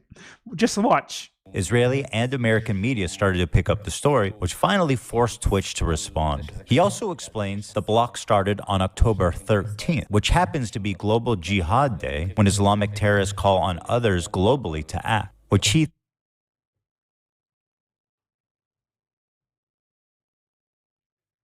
Bro, you can't be serious. Ethan Klein fans cannot be serious. And they were like, you have to watch this video. My favorite content creator happens to be the dumbest person alive.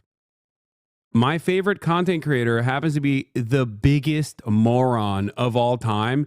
And you have to sit there and watch his 1 hour and 43-minute hit piece that flopped because it was filled to the fucking brim with idiocy. Is this gonna be fucking poop sock? Twitch never banned Israel. Oh yeah, here. This is the famous incident. Here, let's take a look. And either be suspended for a year or never be hired again. I just saw something. Okay. I understand what happened here. The emails accused Twitch of suspending all Israeli accounts for a year.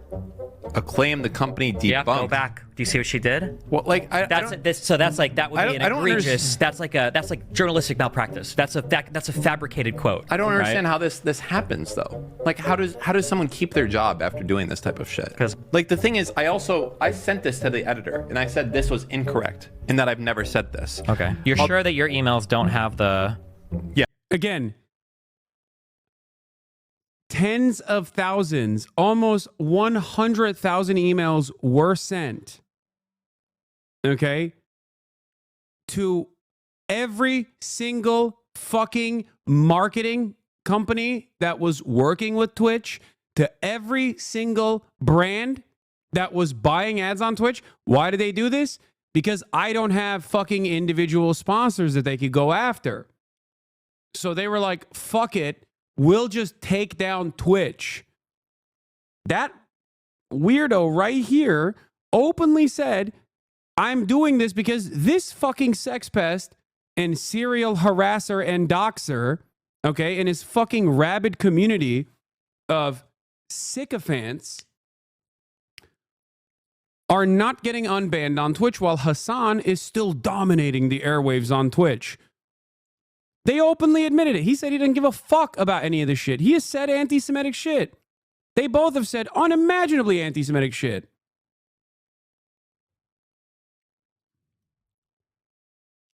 They were just simply trying to apply pressure to Twitch so that Twitch would ban me before the election. That's it. And in the process, they literally doxed random people that work at Twitch, okay, and aggressively pursued them. Just like this fan base goes after every fucking journalist that dares to write a positive article about me, not realizing that this kind of behavior is abnormal and under normal circumstances would probably be illegal.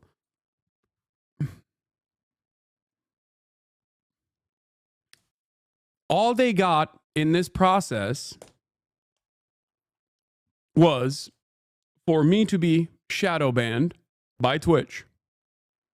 Okay?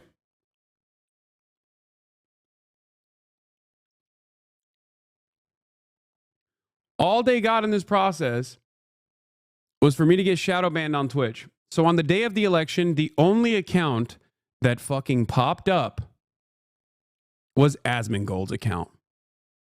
And even then, I still had 314,000 people watching live on the day of the election.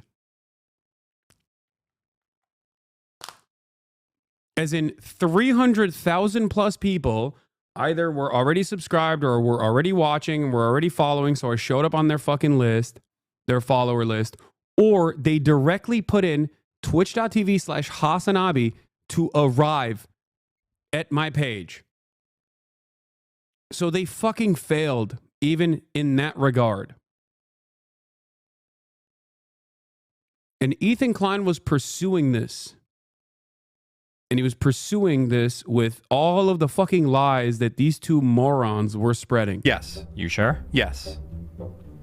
You can go to the site and click the button. It's been the same. Why would I ever say that they suspended Israeli users? I know that's not true. No one would ever say that. That's false. I found you. I wasn't following you. No, I was literally not on the algorithm. I've never said this, and they're saying that I have said this. I did. Listen, I sent an email to the editor, and I said I demanded a retraction or a correction on it. If they don't, fuck it. I will sue them. Oh, no, wait, hold on. Forget it. Delete this part of the VOD. Okay. Your fucking dumb email does say that. No way. Even more troubling, Twitch previously suspended all Israeli accounts for a year without public acknowledgement or explanation. All right, well, never mind then. All right, we'll just trim that part out of the VOD. Well, there it is.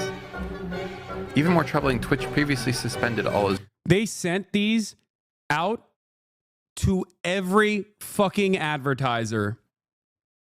Twitch has every right, if they chose to do so, to sue the fuck out of these people. They actively brigaded using their Discord server, which the Bloomberg article that they're reading actually notes. Okay? They had to delete all of the Hasan posts from their subreddit for the time period because they were worried that their subreddit was going to get banned for also actively brigading and literally sending out botted fucking emails to every advertiser saying that I was the arch anti-Semite.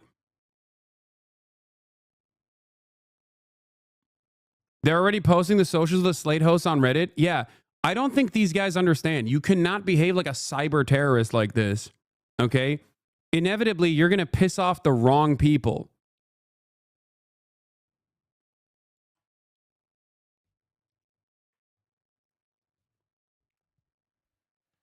Why don't you sue? I'm a public person, okay? You guys are delusional. You don't understand how litigation in America, especially for slander and things like this, work. The standard is incredibly, unimaginably high for someone who is a public personality. Okay? Especially in America, because you also have to prove malicious, you have to prove malice as well. Which, ironically enough, these guys are so stupid because they were doing it in fucking broad daylight that they actually do have a case for defamation. They do have a case for defamation because they have actually openly admitted to malice on camera like a million fucking times.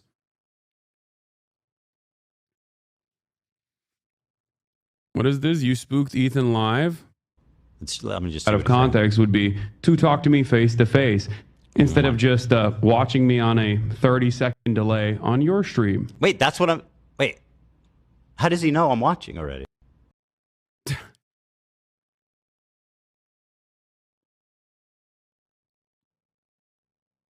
You as a non-lawyer probably don't know enough to say that.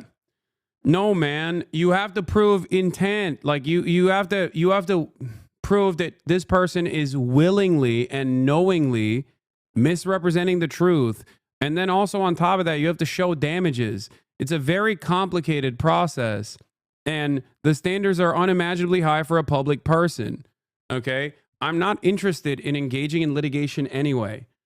Like, I'm not going to fucking sit here and show like a direct, try to compile exactly how I have been wronged and harmed. I don't give a fuck. Especially because I just explained to you that, especially because I literally explained to you, yeah, I know. Ethan literally said, I want Hasan to lose everything. That's malice. He went on to describe, he wants you to lose, which is your career, money, and livelihood.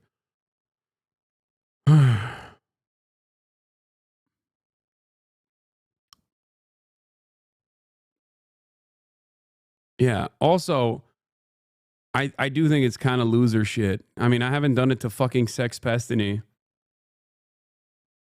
Once again, two things I always say.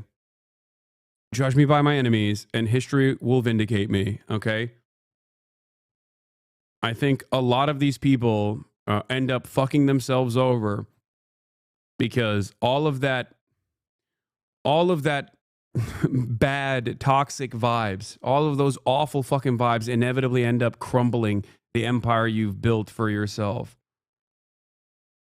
That's not what malice means in the law. It's an intentional wrongful act, not just I hate the guy. Hasan, why would someone want to hate someone this much? Is he mentally ill? I mean, I don't know what it is, but I do think that I genuinely have a way.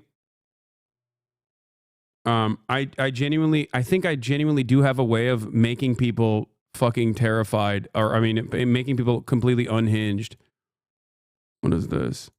Ethan opens the Hasan stream, finds out he's fact checking, closes the stream. He actually talked to me where he can't clip me out of fucking context. Bro, you are so pathetic. Is he too afraid? It's actually... This is fact checking, by the way. This isn't like someone else's opinions on the nuke. Uh-huh. Whatever. So stupid. Oh, so stupid. Let's just move away. Oh, so stupid. I don't fact check, please.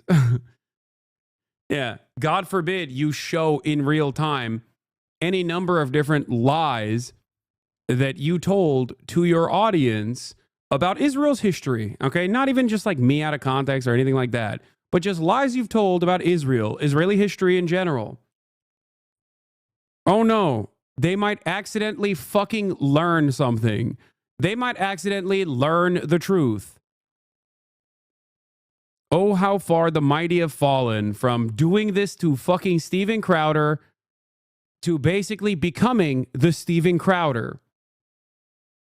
thinks is an odd coincidence. They were never Global Jihad Day! Twitch banned all Jews in the world on Global Jihad Day! It's everyone's favorite holiday, you know, Global Jihad Day. So, what actually happened? According to this article, what happened is Khaled Mashal, the former political bureau chairman of Hamas, called for what he called a day of jihad, which was not a day of calling for terrorism or something. He said a day of general mobilization in the Arab and Islamic world. And I used to be a fan of both of you, and the longer it's been, the more I'm realizing that you're right and Ethan is just lying. I felt very gaslit at first. Yeah. So the problem here is there are still plenty of people in Ethan's camp that are literally progressive people, wonderful people. They're just completely duped by the very carefully crafted echo chamber that Ethan has cultivated in a way where he is basically presenting complete falsehoods, not only about myself, but more importantly about Israeli history. Okay? And I think the second part of that is significantly more important than just him being like, you're a fucking anti-Semite, blah, blah, blah. I've heard that a million times over. There are thousands of people out there who legitimately think I am the arch terrorist. Okay? There are thousands of people who, I mean, I've gotten fucking targeted by the ADL. They still target me. I've gotten targeted by Apex attack dog, Richie Torres. Okay? That's not an issue. You're not that smart. Drugs Sanabi, you're not that smart, to be honest. Who, name one? I like that you said you're not that smart, to be honest, and then immediately went, who, name one, while I was in the process of telling you one institution that has, you know, some institutional legitimacy, the Apartheid Defense League, ADL, and also Richie Torres, who is an American Democratic Party congressperson. So I don't know if I'm the stupid one, because I call myself stupid all the time, but I feel like you might be a little bit stupider than me. Okay?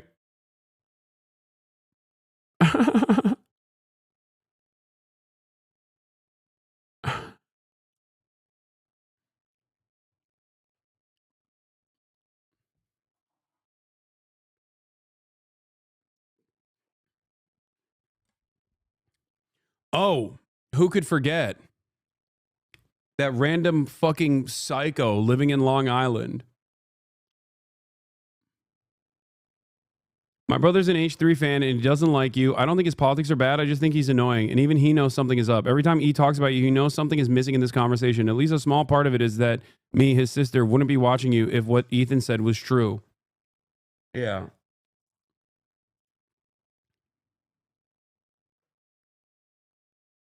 Chat, please report one hawk using dirty words. This channel should be called Legion of F Words. Another 2013 account using a slur. This is, of course, a massive terms of service violation, which is weird because you're going to lose your fucking 2013 account by doing this. I unbanned you because I want you to explain yourself. Here, let me ban and unban again.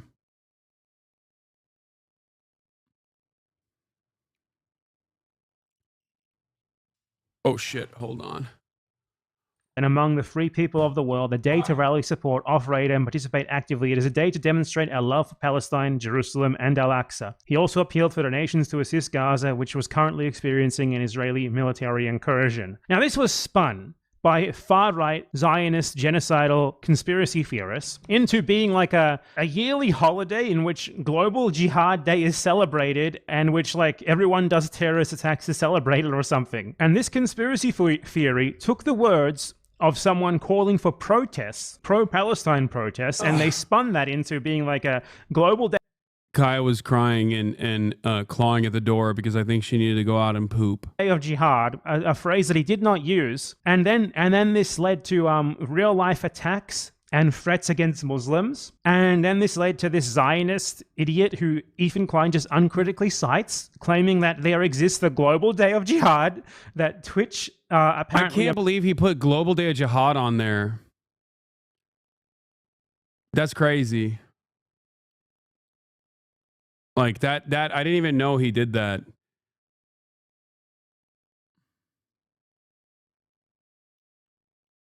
observes, like a yearly holiday that Twitch apparently observes. He just repeats that uncritically. Like, he just straight up repeats a far-right, made-up Islamophobic conspiracy theory totally uncritically. So, yeah, folks, Ethan Klein, everyone, he legitimately put forth the notion that the Twitch corporation, owned by the Amazon corporation, celebrates a global holiday called the Global Day of Jihad, and that them banning IPs from Israel and Palestine on this day was like their way of celebrating and participating in the Global Day of Jihad. This guy legitimately believes that no one can respond to him. He legitimately believes that he's like the smartest guy in the world, and like his opponents just can't possibly deal with his incredible arguments. Oh no, the F slur guy got his shit pushed. And that's the sort of thing that he says. Yeah, he got the wrong day of global jihad, dude. That's his problem. Didn't realize it was a blessing. It was you. It was that you were ignoring this clown. Ethan is fucking exhausting. I mean, the reason why I ignored it is not because he had anything fucking brilliant to say. The reason why I fucking ignored it is because I know how he operates. He's just gonna, if I reacted to it on stream, he was literally gonna clip shit out of context, as he's done to the minimal amount of things that I've responded to already, where he will just cut it out of context and then be like, what's he even saying? What's he even saying? He's done that like 3 fucking times now. Why the fuck would I ever not directly talk to you if you're just going to keep cycling clips out of the Sex Pestiny fucking subreddit over and over and over again to make it seem like I'm just being crazy? You know?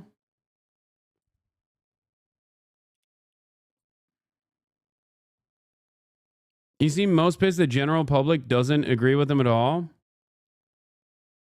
Yeah, he literally reacted to a clip that was cut maliciously and went, I don't understand. What is he even saying? This doesn't make sense.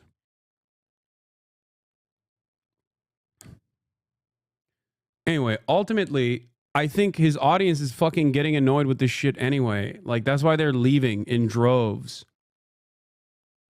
So all you can do is resort to Instagram stories over and over again. Ridiculous, petty shit.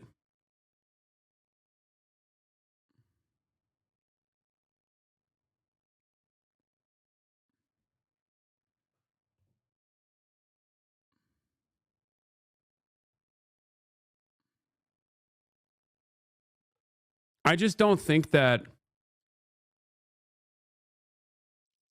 I wonder why he's so afraid. When the title changed from Justin Bieber to a Hasan thumbnail, yeah. His audience doesn't like this shit either. They probably think it's fucking annoying. Please watch his Anne Frank one, because that's the grossest one that he did. Okay, you guys are literally making me slowly but surely watch every piece of this fucking content puke. By...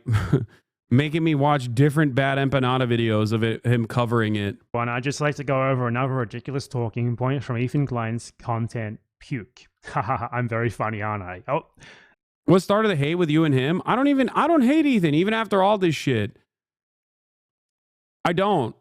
I mean this sincerely. I hope he gets help. I'm not joking when I say this. I want him to get better.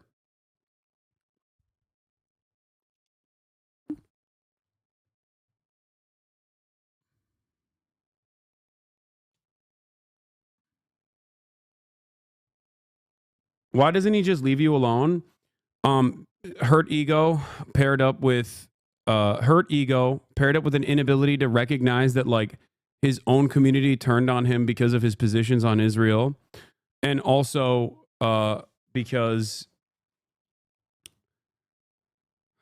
I think drama is how he makes his money. I'm not the first fucking co-host that he is like literally pursued in this insane way for years and years. Ethan doesn't have any content if he doesn't have any fucking enemies, okay? And for the most part, I think it was like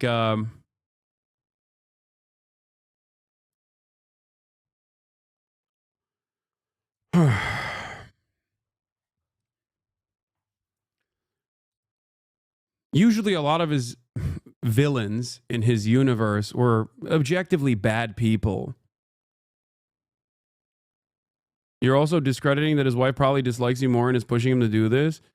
Yeah, I think that's part of the reason why people weren't like looking at this stuff in the same way. I don't think he's ever vilified a person that wasn't like a fucking Keemstar. You know what I mean? But it is kind of weird that this is not the first time this has happened. This is the second time this has happened where he just like makes content out of just like people he's shitting on or people that he previously collaborated with. Thanks for warning us of a waste of an episode today will be. The show is not turning to shit despite these comments. Ethan has always stood up for what he believed on multiple accounts. Enough with the Hasan stuff, please. Completely unwatchable these days. Y'all, this shit is so boring. Please stop. I haven't watched in months because of this stuff. Jesus, man, move the fuck on. Like, live your life. Just do the podcast normally. Get better soon, Ethan. We are praying for you. As a former fan, I don't know. The podcast feels sad vibes lately. Man, I love the show. I haven't complained about the content since I watched, but I skipped out on so many episodes lately because it's all Hasan. I missed the fun goofs and gaffs of the crew. Yeah, when I said he should go back to doing fucking goofs and gaffs, I wasn't... When I say he should go back to doing goofs and gaffs, I wasn't actually talking to diminish him. I wasn't talking the shit on him. I was saying that because I legitimately think if he just stopped doing this shit and went back to goofs and gaffs, he would inevitably rebuild his audience. You know?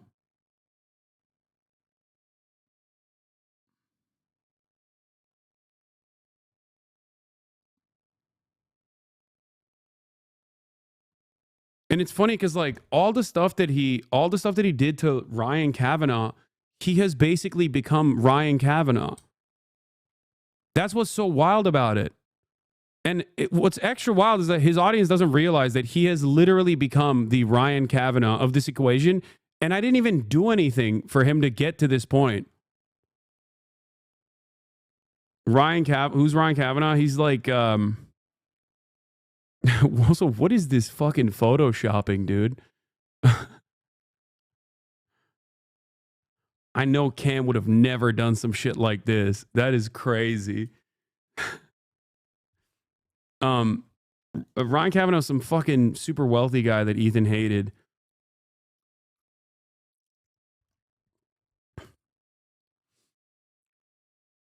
They were deleting messages that told him to stop live. Guys, I love you all. Watch every episode, but please, I'm begging, no more Hasan content. I've been watching you since Vape Nation, but Ethan, please just ignore him. Y'all will never agree on anything. What's the point of dragging this fight for months? Go back to the goofs and gaffs, brother. This show's turning into shit, dog. Oh, brother, not this again. Enough with the Hasan stuff. We're so over it, bro.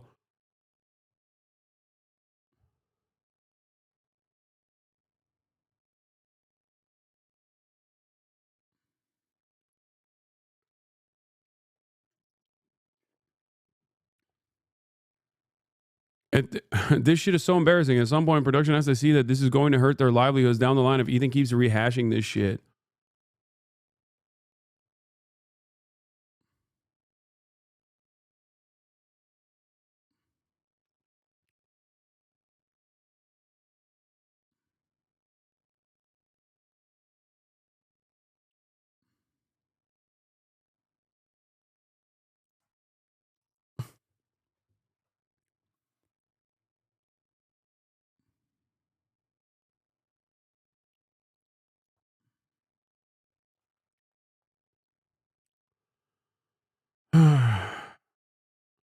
I think he's in a weird predicament where if he stops this, he's gonna lose out on all the Keemstar and like Sex Pestiny fans that come in for the fuck Hasan content.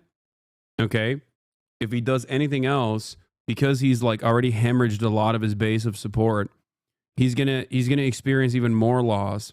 But ironically, the remaining like foot soldier fan base that's like somewhat progressive and still believes that Ethan is actually doing this because it's valid, because like I'm the number one anti-Semite on the planet or something. Those people are slowly but surely going, okay, dude, like sure, we get it. Hasan is the most evil person on the planet, but Jesus Christ.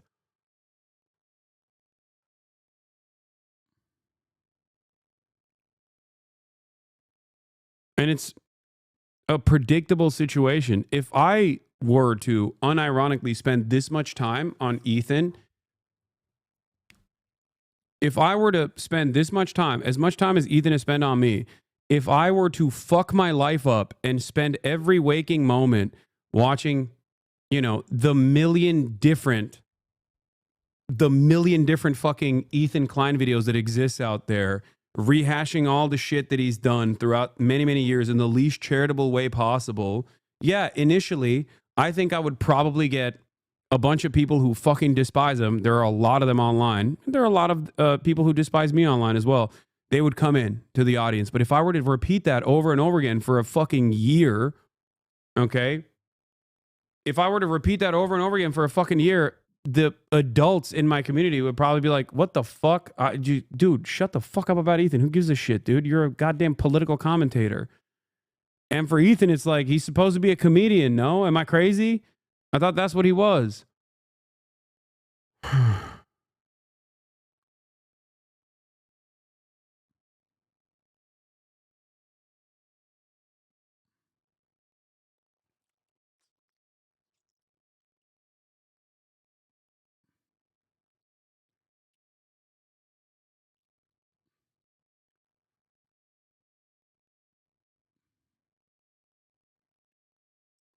Anyway.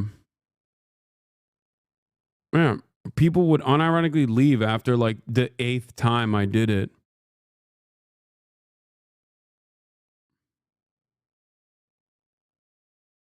Because, like, where did the fucking goofs and gaffs go? Are you an activist? If you're an activist, what's your activism?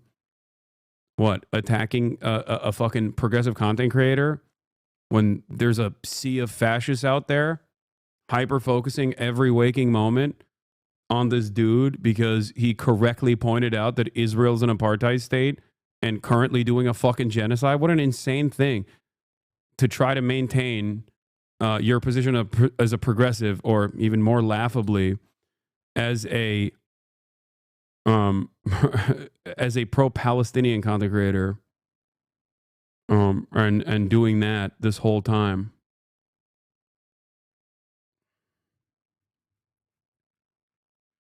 Goofs and gaffs. Chat is brigading Ethan posts now. I thought you were above that. What do you mean brigading Ethan posts?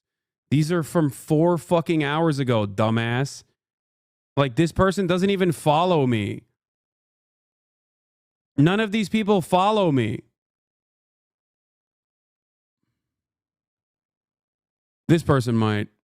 Nope, doesn't follow me either. Ethan needs to let things go and just move on. Hasan, he wrote the double S, supported Ethan enough to co-host an entire show on Ethan's YouTube channel. Now they have a disagreement and Ethan is treating him like Keemstar. It just seems very disingenuous.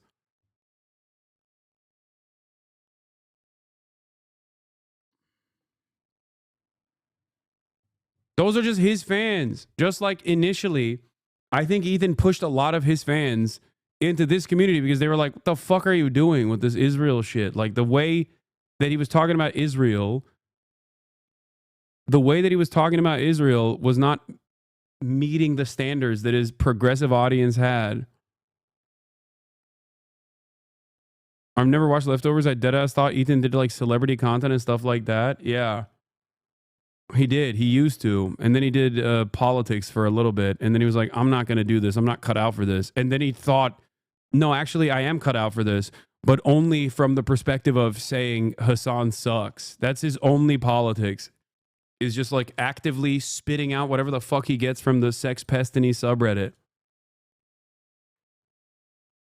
In my defense, that is at least a better joke than any joke Ethan Klein has ever made. So in this video, Ethan Klein claims that the reason why Anne Frank is admired and like thought of and like mourned so much is because she didn't do violence in response to being genocided. Let's watch. Withstood genocide, right?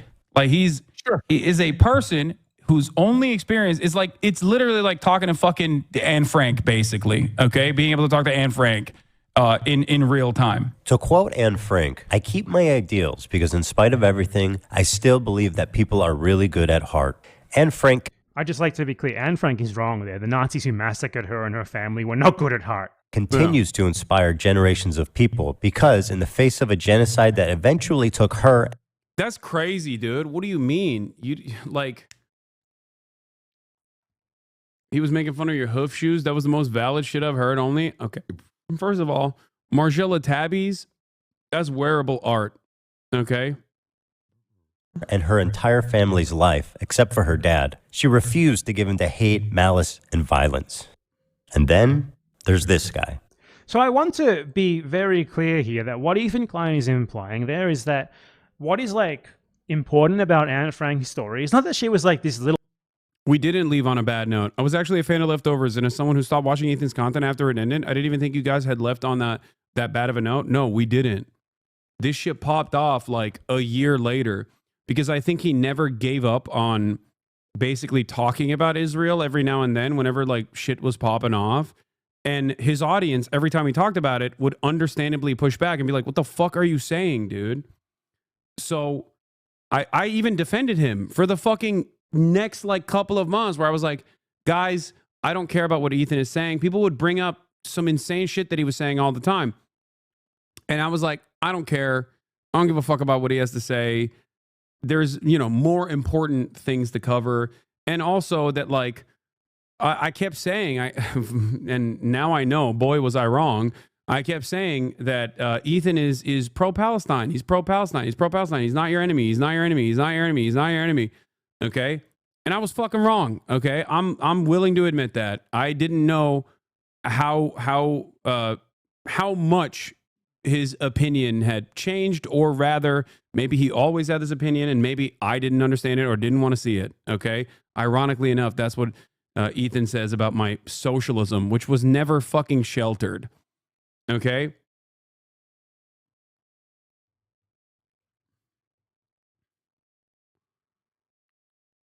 And yeah, the 13-year-old Anne Frank should have taken up arms and gone and fought the entire Nazi army. Reasonable take. No, that's not the take here at all. Also, you changed the age. No, the take here is that saying that a Yemeni teenager that experienced genocide is very different than Anne Frank, because Anne Frank was a humanitarian, even though she was experiencing a genocide, is ridiculous. Like, what the fuck? It's like saying the people that did the Warsaw Ghetto Uprising were in the wrong. Do you see what I mean? Like, can you imagine Ethan being like, the people that are in the Warsaw Ghetto Uprising were in the wrong for fighting against the Nazi occupation, fighting against their Nazi concentration camp guards? Like, that's insane. Little child who tried to hide from a genocide and was eventually found and tragically massacred by genocidal Nazis for nothing more than her race. But it seems that Ethan Klein legitimately is implying here that if Anne Frank had actually fought back, if she had hated the people who were trying to massacre her and everyone who happened to share an ethnicity with her, that would have delegitimized her, that she would not be famous or anything, that would have delegitimized her, that she would not have merited being famous or anything, and that it's delegitimizing for people who are victims but who do hate their oppressors and who do want to fight back against them to do so. So basically the implication is that if Anne Frank had fought back, then she would have deserved it. Do you not watch the original video because you don't know how to refute the misinfo presented in it? Do you, as a 7-month subscriber who's given me a total of $35, genuinely think that I am incapable of refuting the misinformation created by Ethan fucking Klein? You've been following me since 2020. How many times have I talked about Israeli history? How many times have I talked about Palestinian history?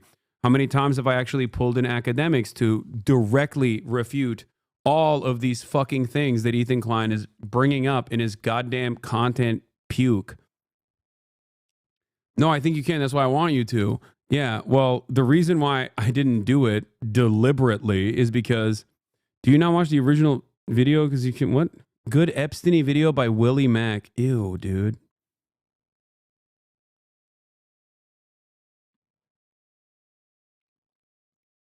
It's not like while I'm watching BadEmpanada and giving him a shout out because I think he did great work on this.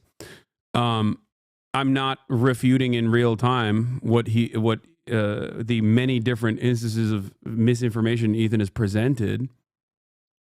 You know? Yeah, Willie Sloptube voluntarily posting a Willie Sloptube fucking video in the chat. Jesus Christ. That resistance to racial genocide is bad, and the only virtuous thing to do in the face of it is to not fight back and just sort of hide or kind of lie down and just hope they don't come for you. I guess he really hated resistance groups who fought back against the Nazis who didn't lie down. That seems to be his mentality anyway. And that really sums it up, and I think it explains really well why he hates people who fight back against Israel in any way, whether it's protest, donations, blockades, or actual resistance, so much. That's his mentality. Summarized perfectly. All right. I think that's good enough. I don't know. I don't know what else he's like refuted in his video. And I also don't know what else Ethan has said in his video, with the exception of these clips that I have seen. But I will consistently repeat my position that I'm not watching it, but I will watch it with Ethan, alongside Ethan, if he would like me to do so. Okay?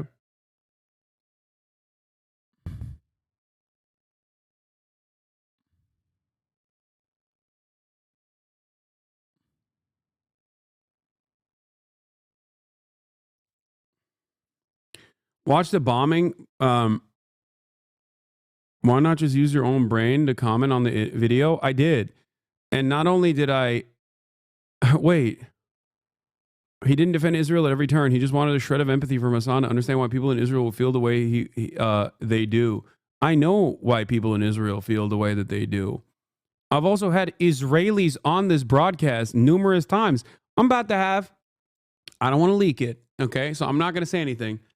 But I'm going to have someone on the broadcast very soon, also from Israel, and perhaps one person from Palestine as well. Now, having said that, that's great. Yeah, dude, the fuck? You know, I had people from Israel on this fucking broadcast in the month of October in 2023. So why the fuck is Ethan Klein on an extended crash out like this? Think, chatter, think. It's because it's too embarrassing for him to actively be like, oh my God, I fucking love Israel and all the death and destruction. So he just has to resort to being like, oh no, it's my feelings that are hurt in this process. And it's my feelings that no one is entertaining. And it's like, yeah, of course nobody gives a fuck about your feelings, dude. What the fuck are you talking about? If Ethan has a Palestinian on, does that make him pro-Palestine? Has Ethan had a Palestinian person on his broadcast? Because I would love to watch that. Okay? And no, the Israeli citizens that I had on were not fucking pro-Israel. What are you, dense? They were anti-Zionist themselves. I'm not pro-Israel. I'm anti-Israel. Hello? Israel is a fucking apartheid state. I'm not saying I'm pro-Israel. I am, however, saying that obviously people who are... What about sex pestiny? You can't be fucking serious, dude. Yeah, Ethan's going to have son of Hamas on.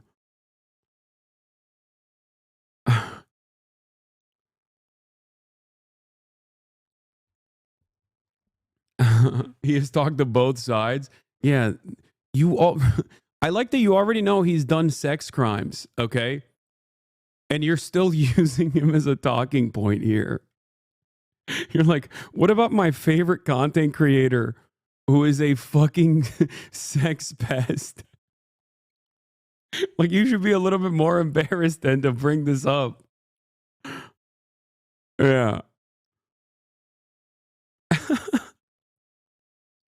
Anyway, in terms of the refutation, yes, there are plenty of people. There are plenty of people that you can talk to make it seem as though you're approaching this. Why dodge it then? Dodge what? What are you talking about? What am I dodging? I'm the one who says I want to literally talk to. I am the one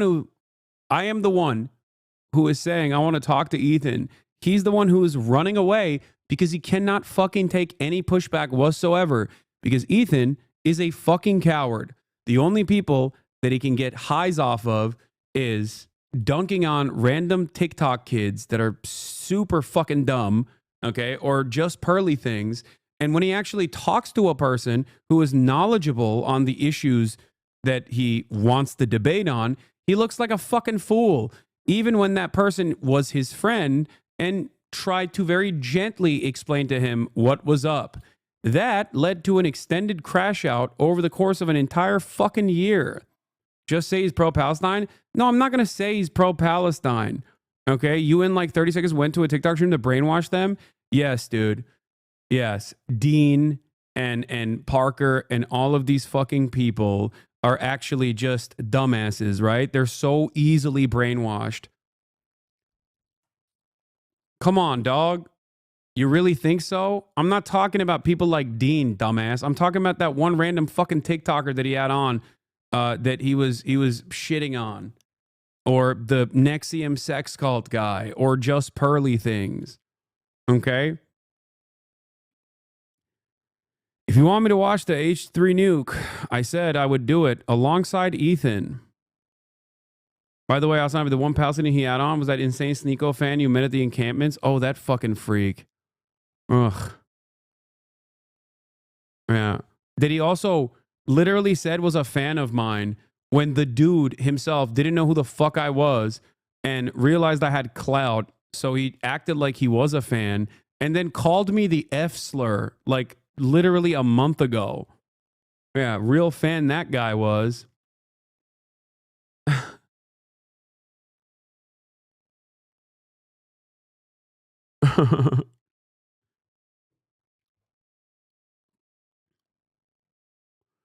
Don't even bother talking to Ethan. He could never talk in good faith. It doesn't matter. There's a difference between me reacting to his video and then him like very carefully and very deliberately clipping stuff to make it seem like I am not refuting his positions or some shit.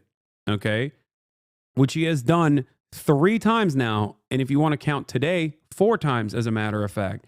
He has shown that he is not operating in good faith. So I'm saying I will talk to him in person because there's no way that he can clip me out of context in real life. He can do it after the fact, which I'm certain he will do if he ever actually, you know, nuts up and talks to me directly.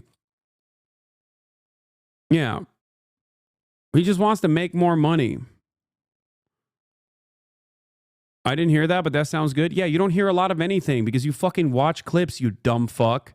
Yeah, of course you didn't hear that because you are, you might not think you're that way, but you're fucking echo chambered. You came in here and dropped like 8 different talking points from the subreddit.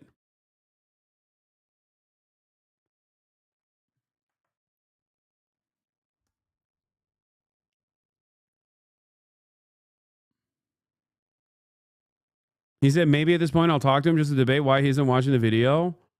That'd be funny.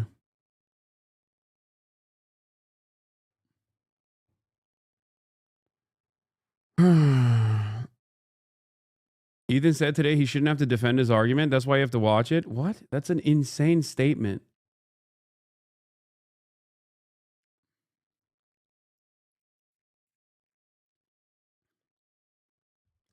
It's got to be real sad because he can't even fucking, oh my God, what a nightmare, Sam Cedar me with sex pestiny because he was outed as a fucking sex criminal. Lo and behold. Oh my God.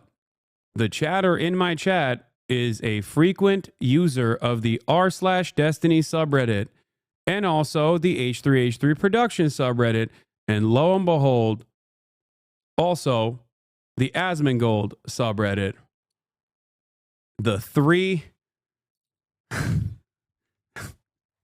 the fucking the 3 heads on Mount Rushmore, dude.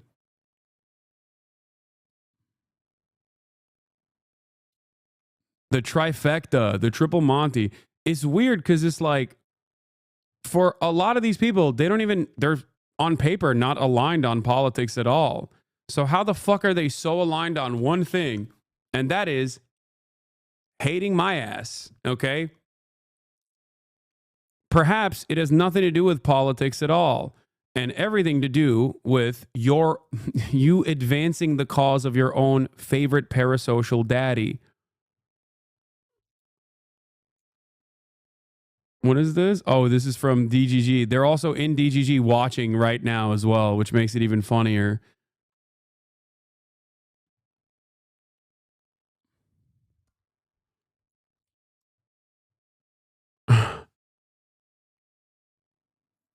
I watch most of Asmon's perspective. I would generally agree, but it doesn't seem like Asmon's audience does. I feel like rather than commenting on Pierre's version of the debate, Asmon's react video of it is up. If D-Man could get good favor with Asmon, could be a lot of good crossover there.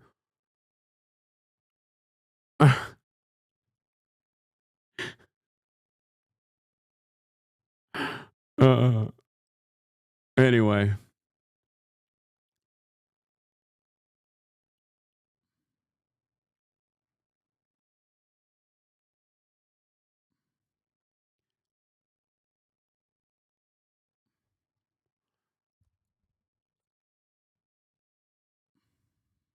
I reckon E would still bring Destiny on despite allegations. Honestly, don't ever rule that out. I think it's fine. Even if he does that, that's just I think that's the one group of people that his fan base still understandably despises, despite his attempts to make it seem as though I've poisoned the well against Destiny.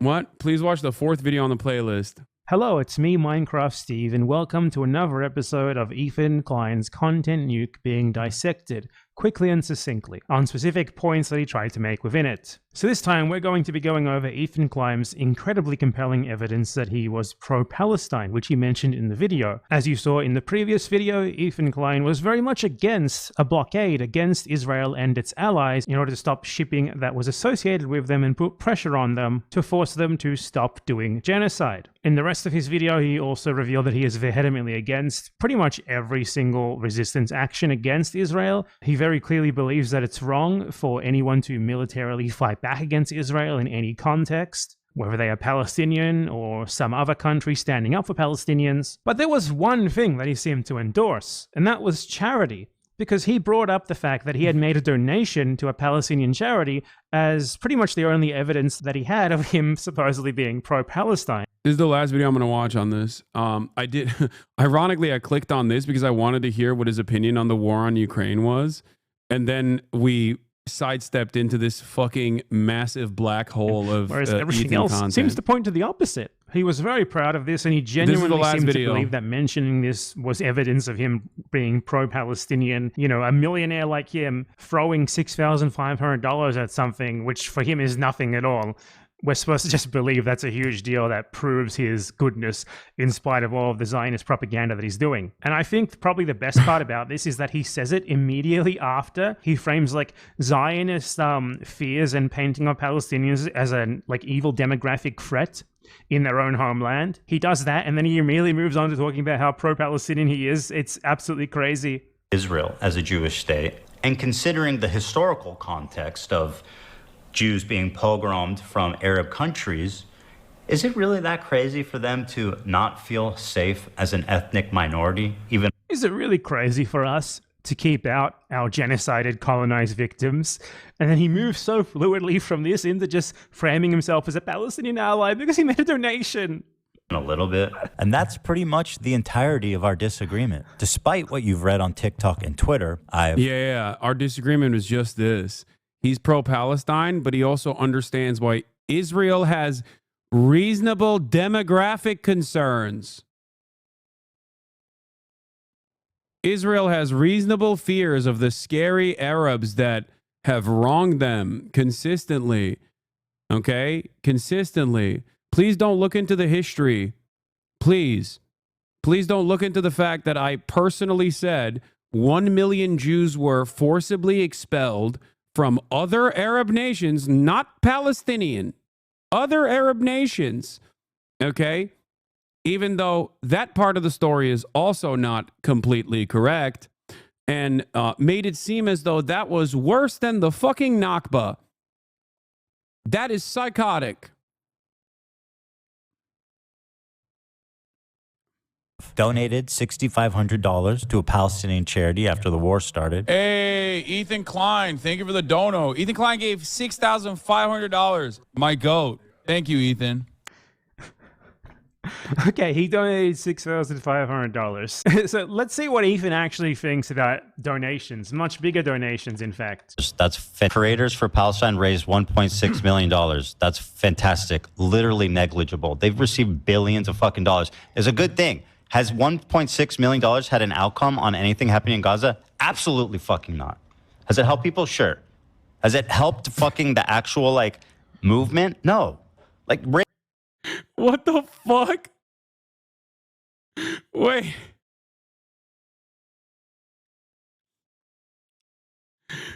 What an insane director of creators Palestine said this a few weeks ago to Ethan Klein. You are misguided in every conceivable way. Get offline and seek help. Oh, you guys didn't do shit for Palestine. Me, on the other hand, I give $6,500. That's so funny, yeah.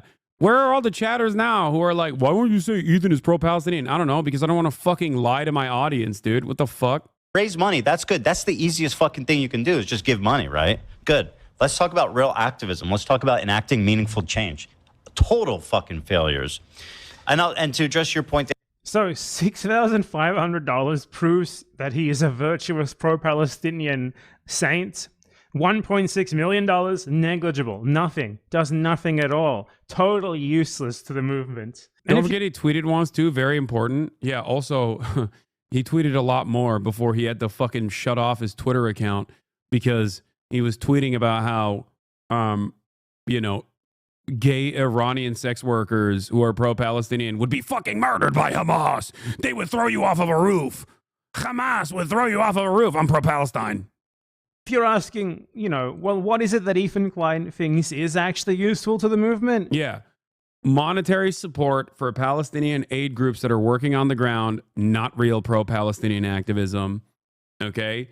Protesting on college campuses to divest from the apartheid state of Israel, not real pro-Palestinian activism. What is real pro-Palestinian activism? Saying Joe Biden is actually a great president after he was directly responsible for the ethnic cleansing of Palestinians. And then also, using all of your time shitting on people who are pro-Palestinian and then actively trying to get them fucking deplatformed.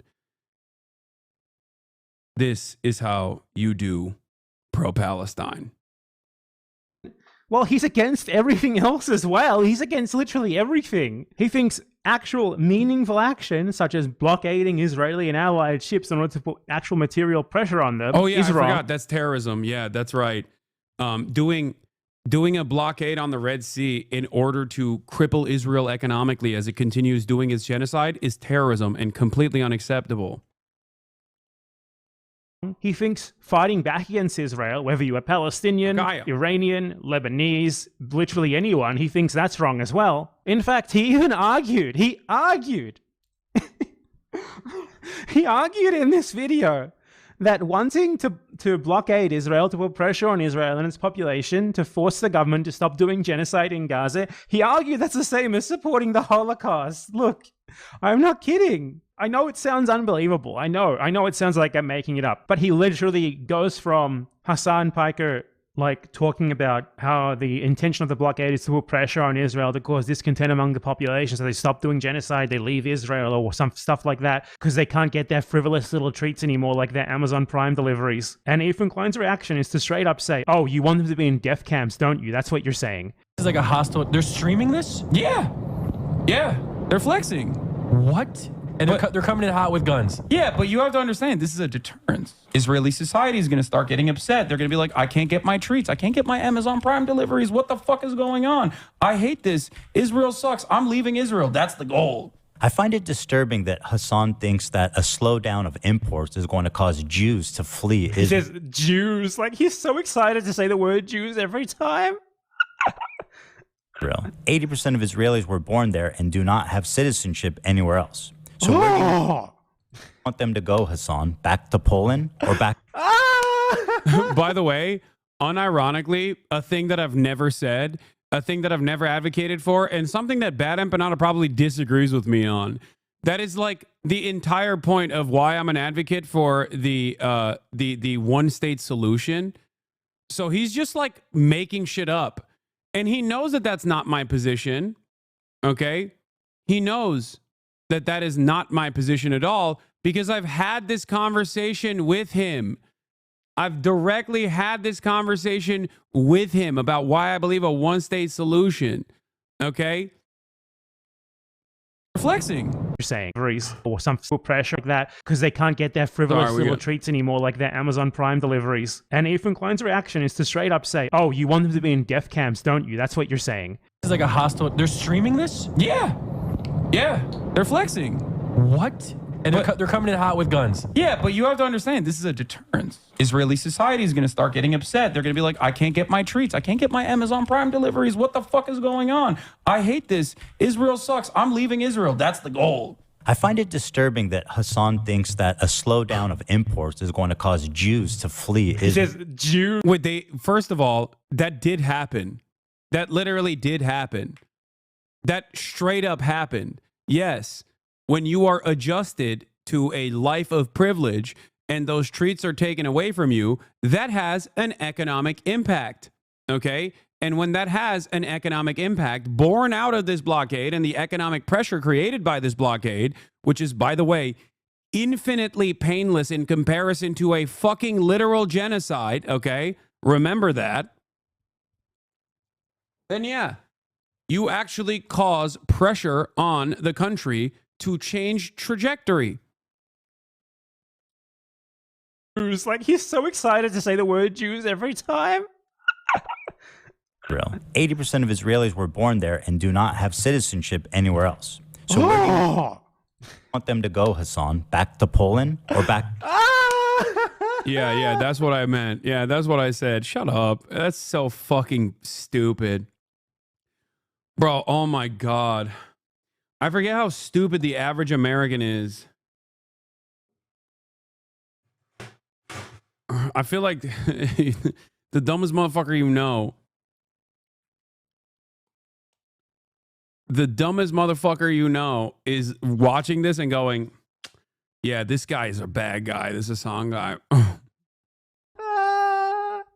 He flashed the picture of the fucking Auschwitz death camp. Like, so donations don't count. Donations aren't real activism. That's not effective. That doesn't help the movement. Also, you can't do a blockade against a country actively doing genocide because that might cause some of the people there to want to immigrate when they can't get their treats anymore, and that's tantamount to the Holocaust. Also, he's against literally any military action or resistance against Israel, no matter what, no matter who. He's just against all of it. Let's take a look at what Ethan and Hila Klein, his terrorist wife, think about protests for Palestine, like just normal protests, you know, nothing else. Like, don't forget that he says BDS is also anti-Semitic, so that's not appropriate activism either. Yeah, we should get our notes from Ethan Klein on what the appropriate way to protest Israel's apartheid and genocide should be. Can't do BDS, can't do college campus protests, can't actually implement a blockade, okay? What else? Can't even explain the context behind how militancy in the form of resistance exists, like Hamas, Hezbollah, and the like, because then that's, oh, God forbid, oh, you're scary, you're terrorist. Okay? Write it down quick. You can give $6,500 to a charity so that you can fucking say that you're pro-Palestine in perpetuity, but you can't raise more than $6,500 because if you raise $1.6 million and you're pro-Palestine, then at that point it's actually bad. Let me think. It doesn't seem like there's any option. Can't say from the river to the sea, Palestine will be free as well, by the way. What's on my shirt? That's anti-Semitic. Remember how Ethan and I had this argument? I forgot. He actually said that. He said that that was, you know, you have to understand why Israelis think this is a scary slogan. Yeah. I guess the only way to protest Israel is to just be silent and talk about how, you know, wonderful and multicultural Israel is.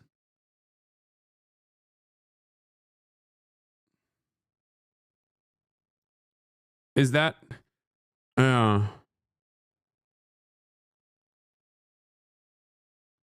he also made sure to mention on the pod where he bragged about donating that he's scared about donating because the money could go to Hamas.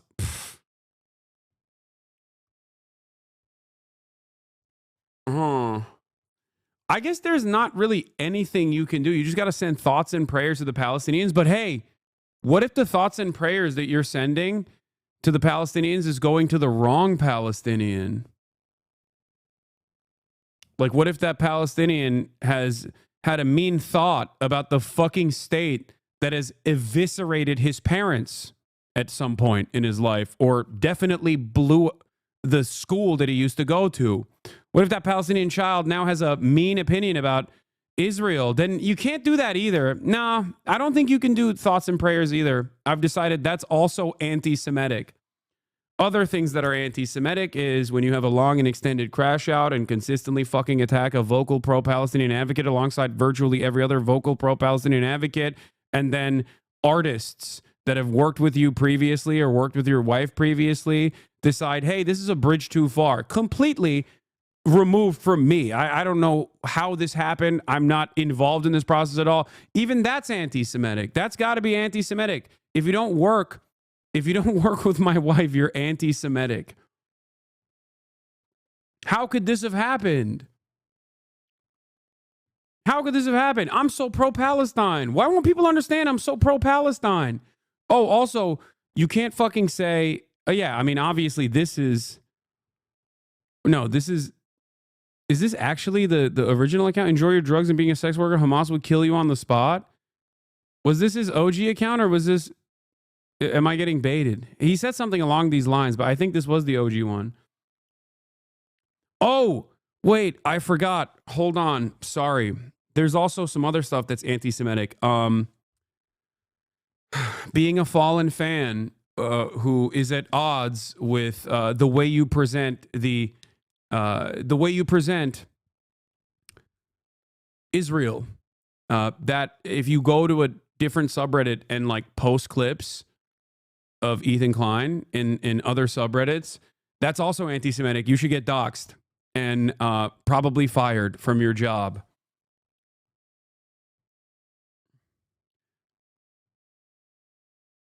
Being mean to Ethan, anti-Semitism.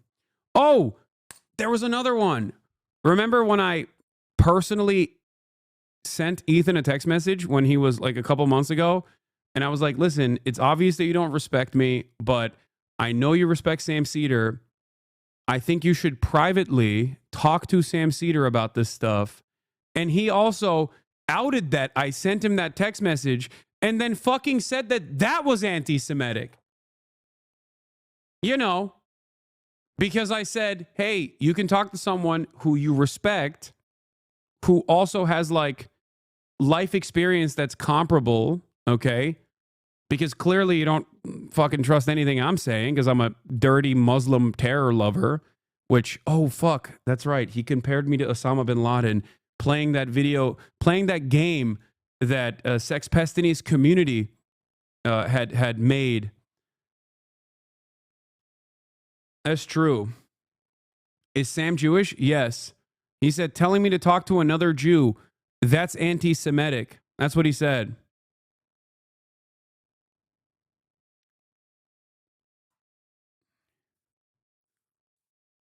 What else?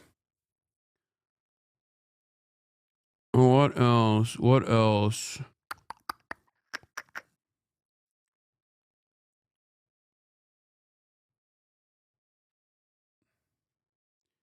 Yeah, there's just a lot of stuff that's anti-Semitic, man. It seems like virtually every position you have is anti-Semitic. Wait, everyone he's thinking about going to Gaza, thinking about it. Bro doesn't want to watch the nuke and address the elephant in the room, yet squeezes and milks every moment once Ethan brings up your name. Talk about the allegations, red flag, red flag, red flag. Come on. This one is too stupid as a foot soldier for you to ban them like this, okay? The thinking about going to Gaza thing is also kind of stupid because I was invited by literal fucking journalists that work in Gaza. Okay. And I unfortunately most likely will not be able to go because the people that I did talk to said that they could not give me security assurances that Israel would not fucking kill me or anyone really, because Israel is not allowing Western journalists to enter the Gaza Strip, by the way. Think about that. Okay? It's not even because like Hamas is scary and they're going to kill you or whatever. That's not the fear. That's not the problem there. The problem is Israel could fucking nuke you at any moment and America will apologize to Israel for it. But yeah, no, it's such a laughable thing, dude. It's such a laughable thing. Not just me, by the way. Anyone at any given moment. It's also, oh yeah, that's another thing. Sabra hummus. Saying Sabra hummus sucks. Anti-Semitic. The highest level of anti-Semitism. Okay? Yeah.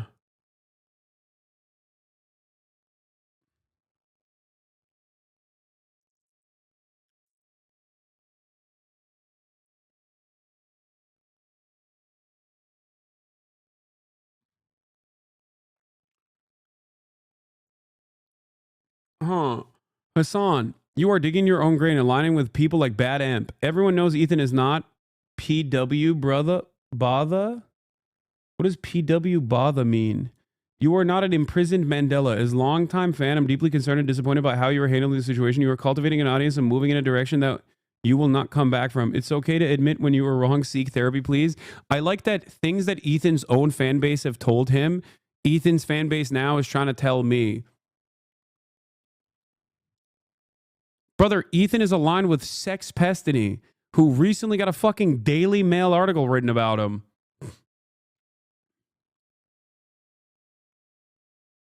The fuck? As a longtime fan, by the way.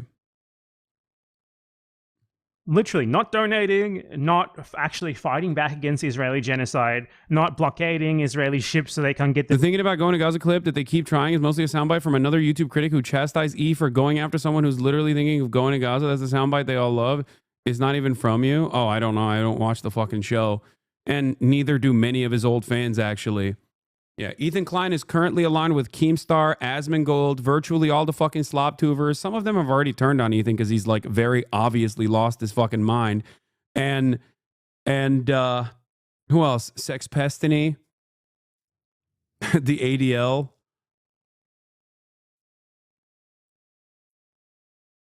It's crazy. Their Amazon Prime deliveries because, you know, that would be the Holocaust. So let's check what they think about something as simple as protesting.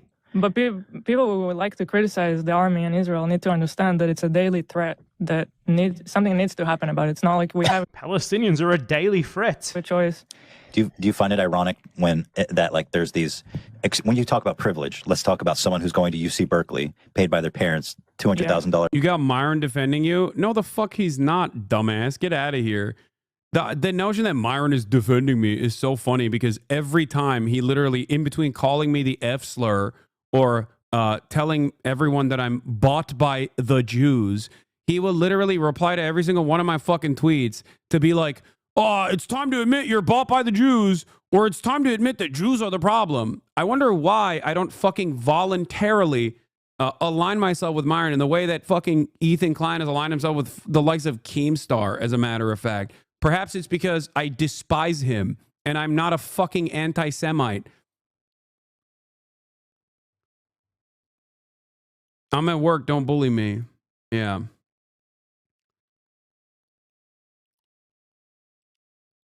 That's the other side. That's the other side of this fucking story, is that if Ethan was even remotely honest or decent about this, he would show the 7 million different instances where I have routinely talked about the charlatans that utilize, okay, that actually fucking utilize what Israel is doing to the Palestinians to actually spread their nefarious anti-Semitic propaganda. tuition on campus protesting Israel. Do you find that ironic? So privilege is not being an Israeli who lives at the expense, especially like Ethan, who chose to move to Israel, who lives at the expense of Palestinians every single day on their land, massacring them, oppressing them for your benefit. No. Privilege is protesting for those people. I do. When I lived in Israel, these are millionaires, by the way. I used to criticize Israel a lot. Yeah, like, me too, as an actually. Israeli. Yeah. As an Israeli. Only the people who benefit from the settler colonial project are allowed to criticize. I'm sorry for interjecting so much. It's just so bad. But when we moved here and I started to go on Reddit and stuff like that, and just being more aware of like the online criticism it's not just online, but it's not just online. Yeah, I just became more aware of like the criticism here of Israel and in general around the world. And it's really, I personally think it's so ironic. It's just like, I don't know, it's kids sitting here in like beautiful California criticizing, like you don't even know what you're talking about. Right. Yeah, totally. And I mean, it's easy to reduce. It's funny because, like you said, when you're in Israel, you're super critical of the government. You're like, dude, no, you fucking aren't. You're expanding the West Bank. That's bullshit. You know, the government is turning off water and Gaza doing weird shit to control, make land grabs and stuff. Yeah. And that kind of stuff is like, yo, what are you guys doing? But when you come to Israel and then what you hear is people criticize. They genuinely think the only people who should be allowed to say anything negative about their settler colonial project made for their racial benefit, Ethan even chose to move there. Again, I have to emphasize that he chose to move there and receive racial benefits just for an accident of his birth at the expense of Palestinians. They genuinely think the only people who should be allowed to criticize that are themselves. Criticizing national security and calling Israel like apartheid, and that they shouldn't have fences, or that Israel should be. You mean when you come here and you're here? Fences to keep your victims out. Fences to keep the people you stole your land from out. So they are against donations. 1.6 million is nothing, but $6,500, that's a lot when you need to leverage it to pretend that you're pro-Palestine for the purposes of making a Zionist propaganda video. Protests? That's the definition of privilege, buddy. Protesting for Palestine.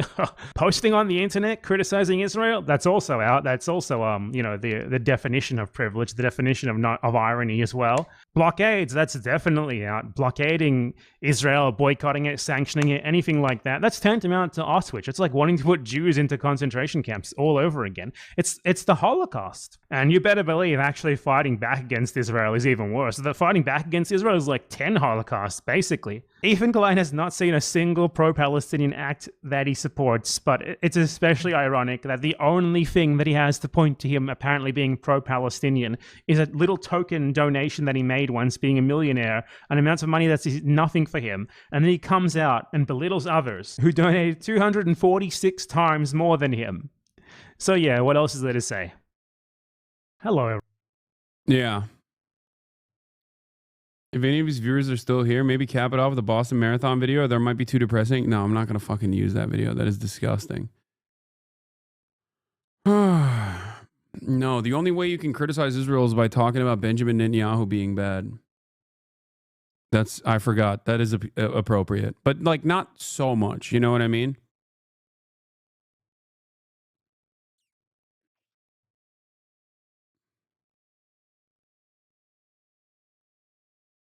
Full context for his tweets that turned off his fandom back in the day. Enjoy your drugs and being a sex worker. Hamas would kill you on the spot.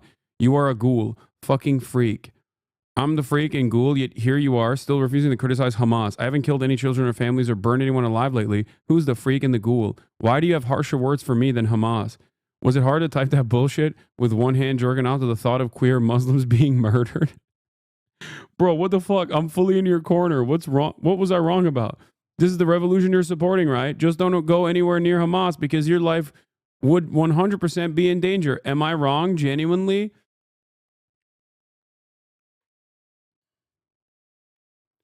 Ethan didn't know why they even called him BB. He literally didn't even know his name until recently.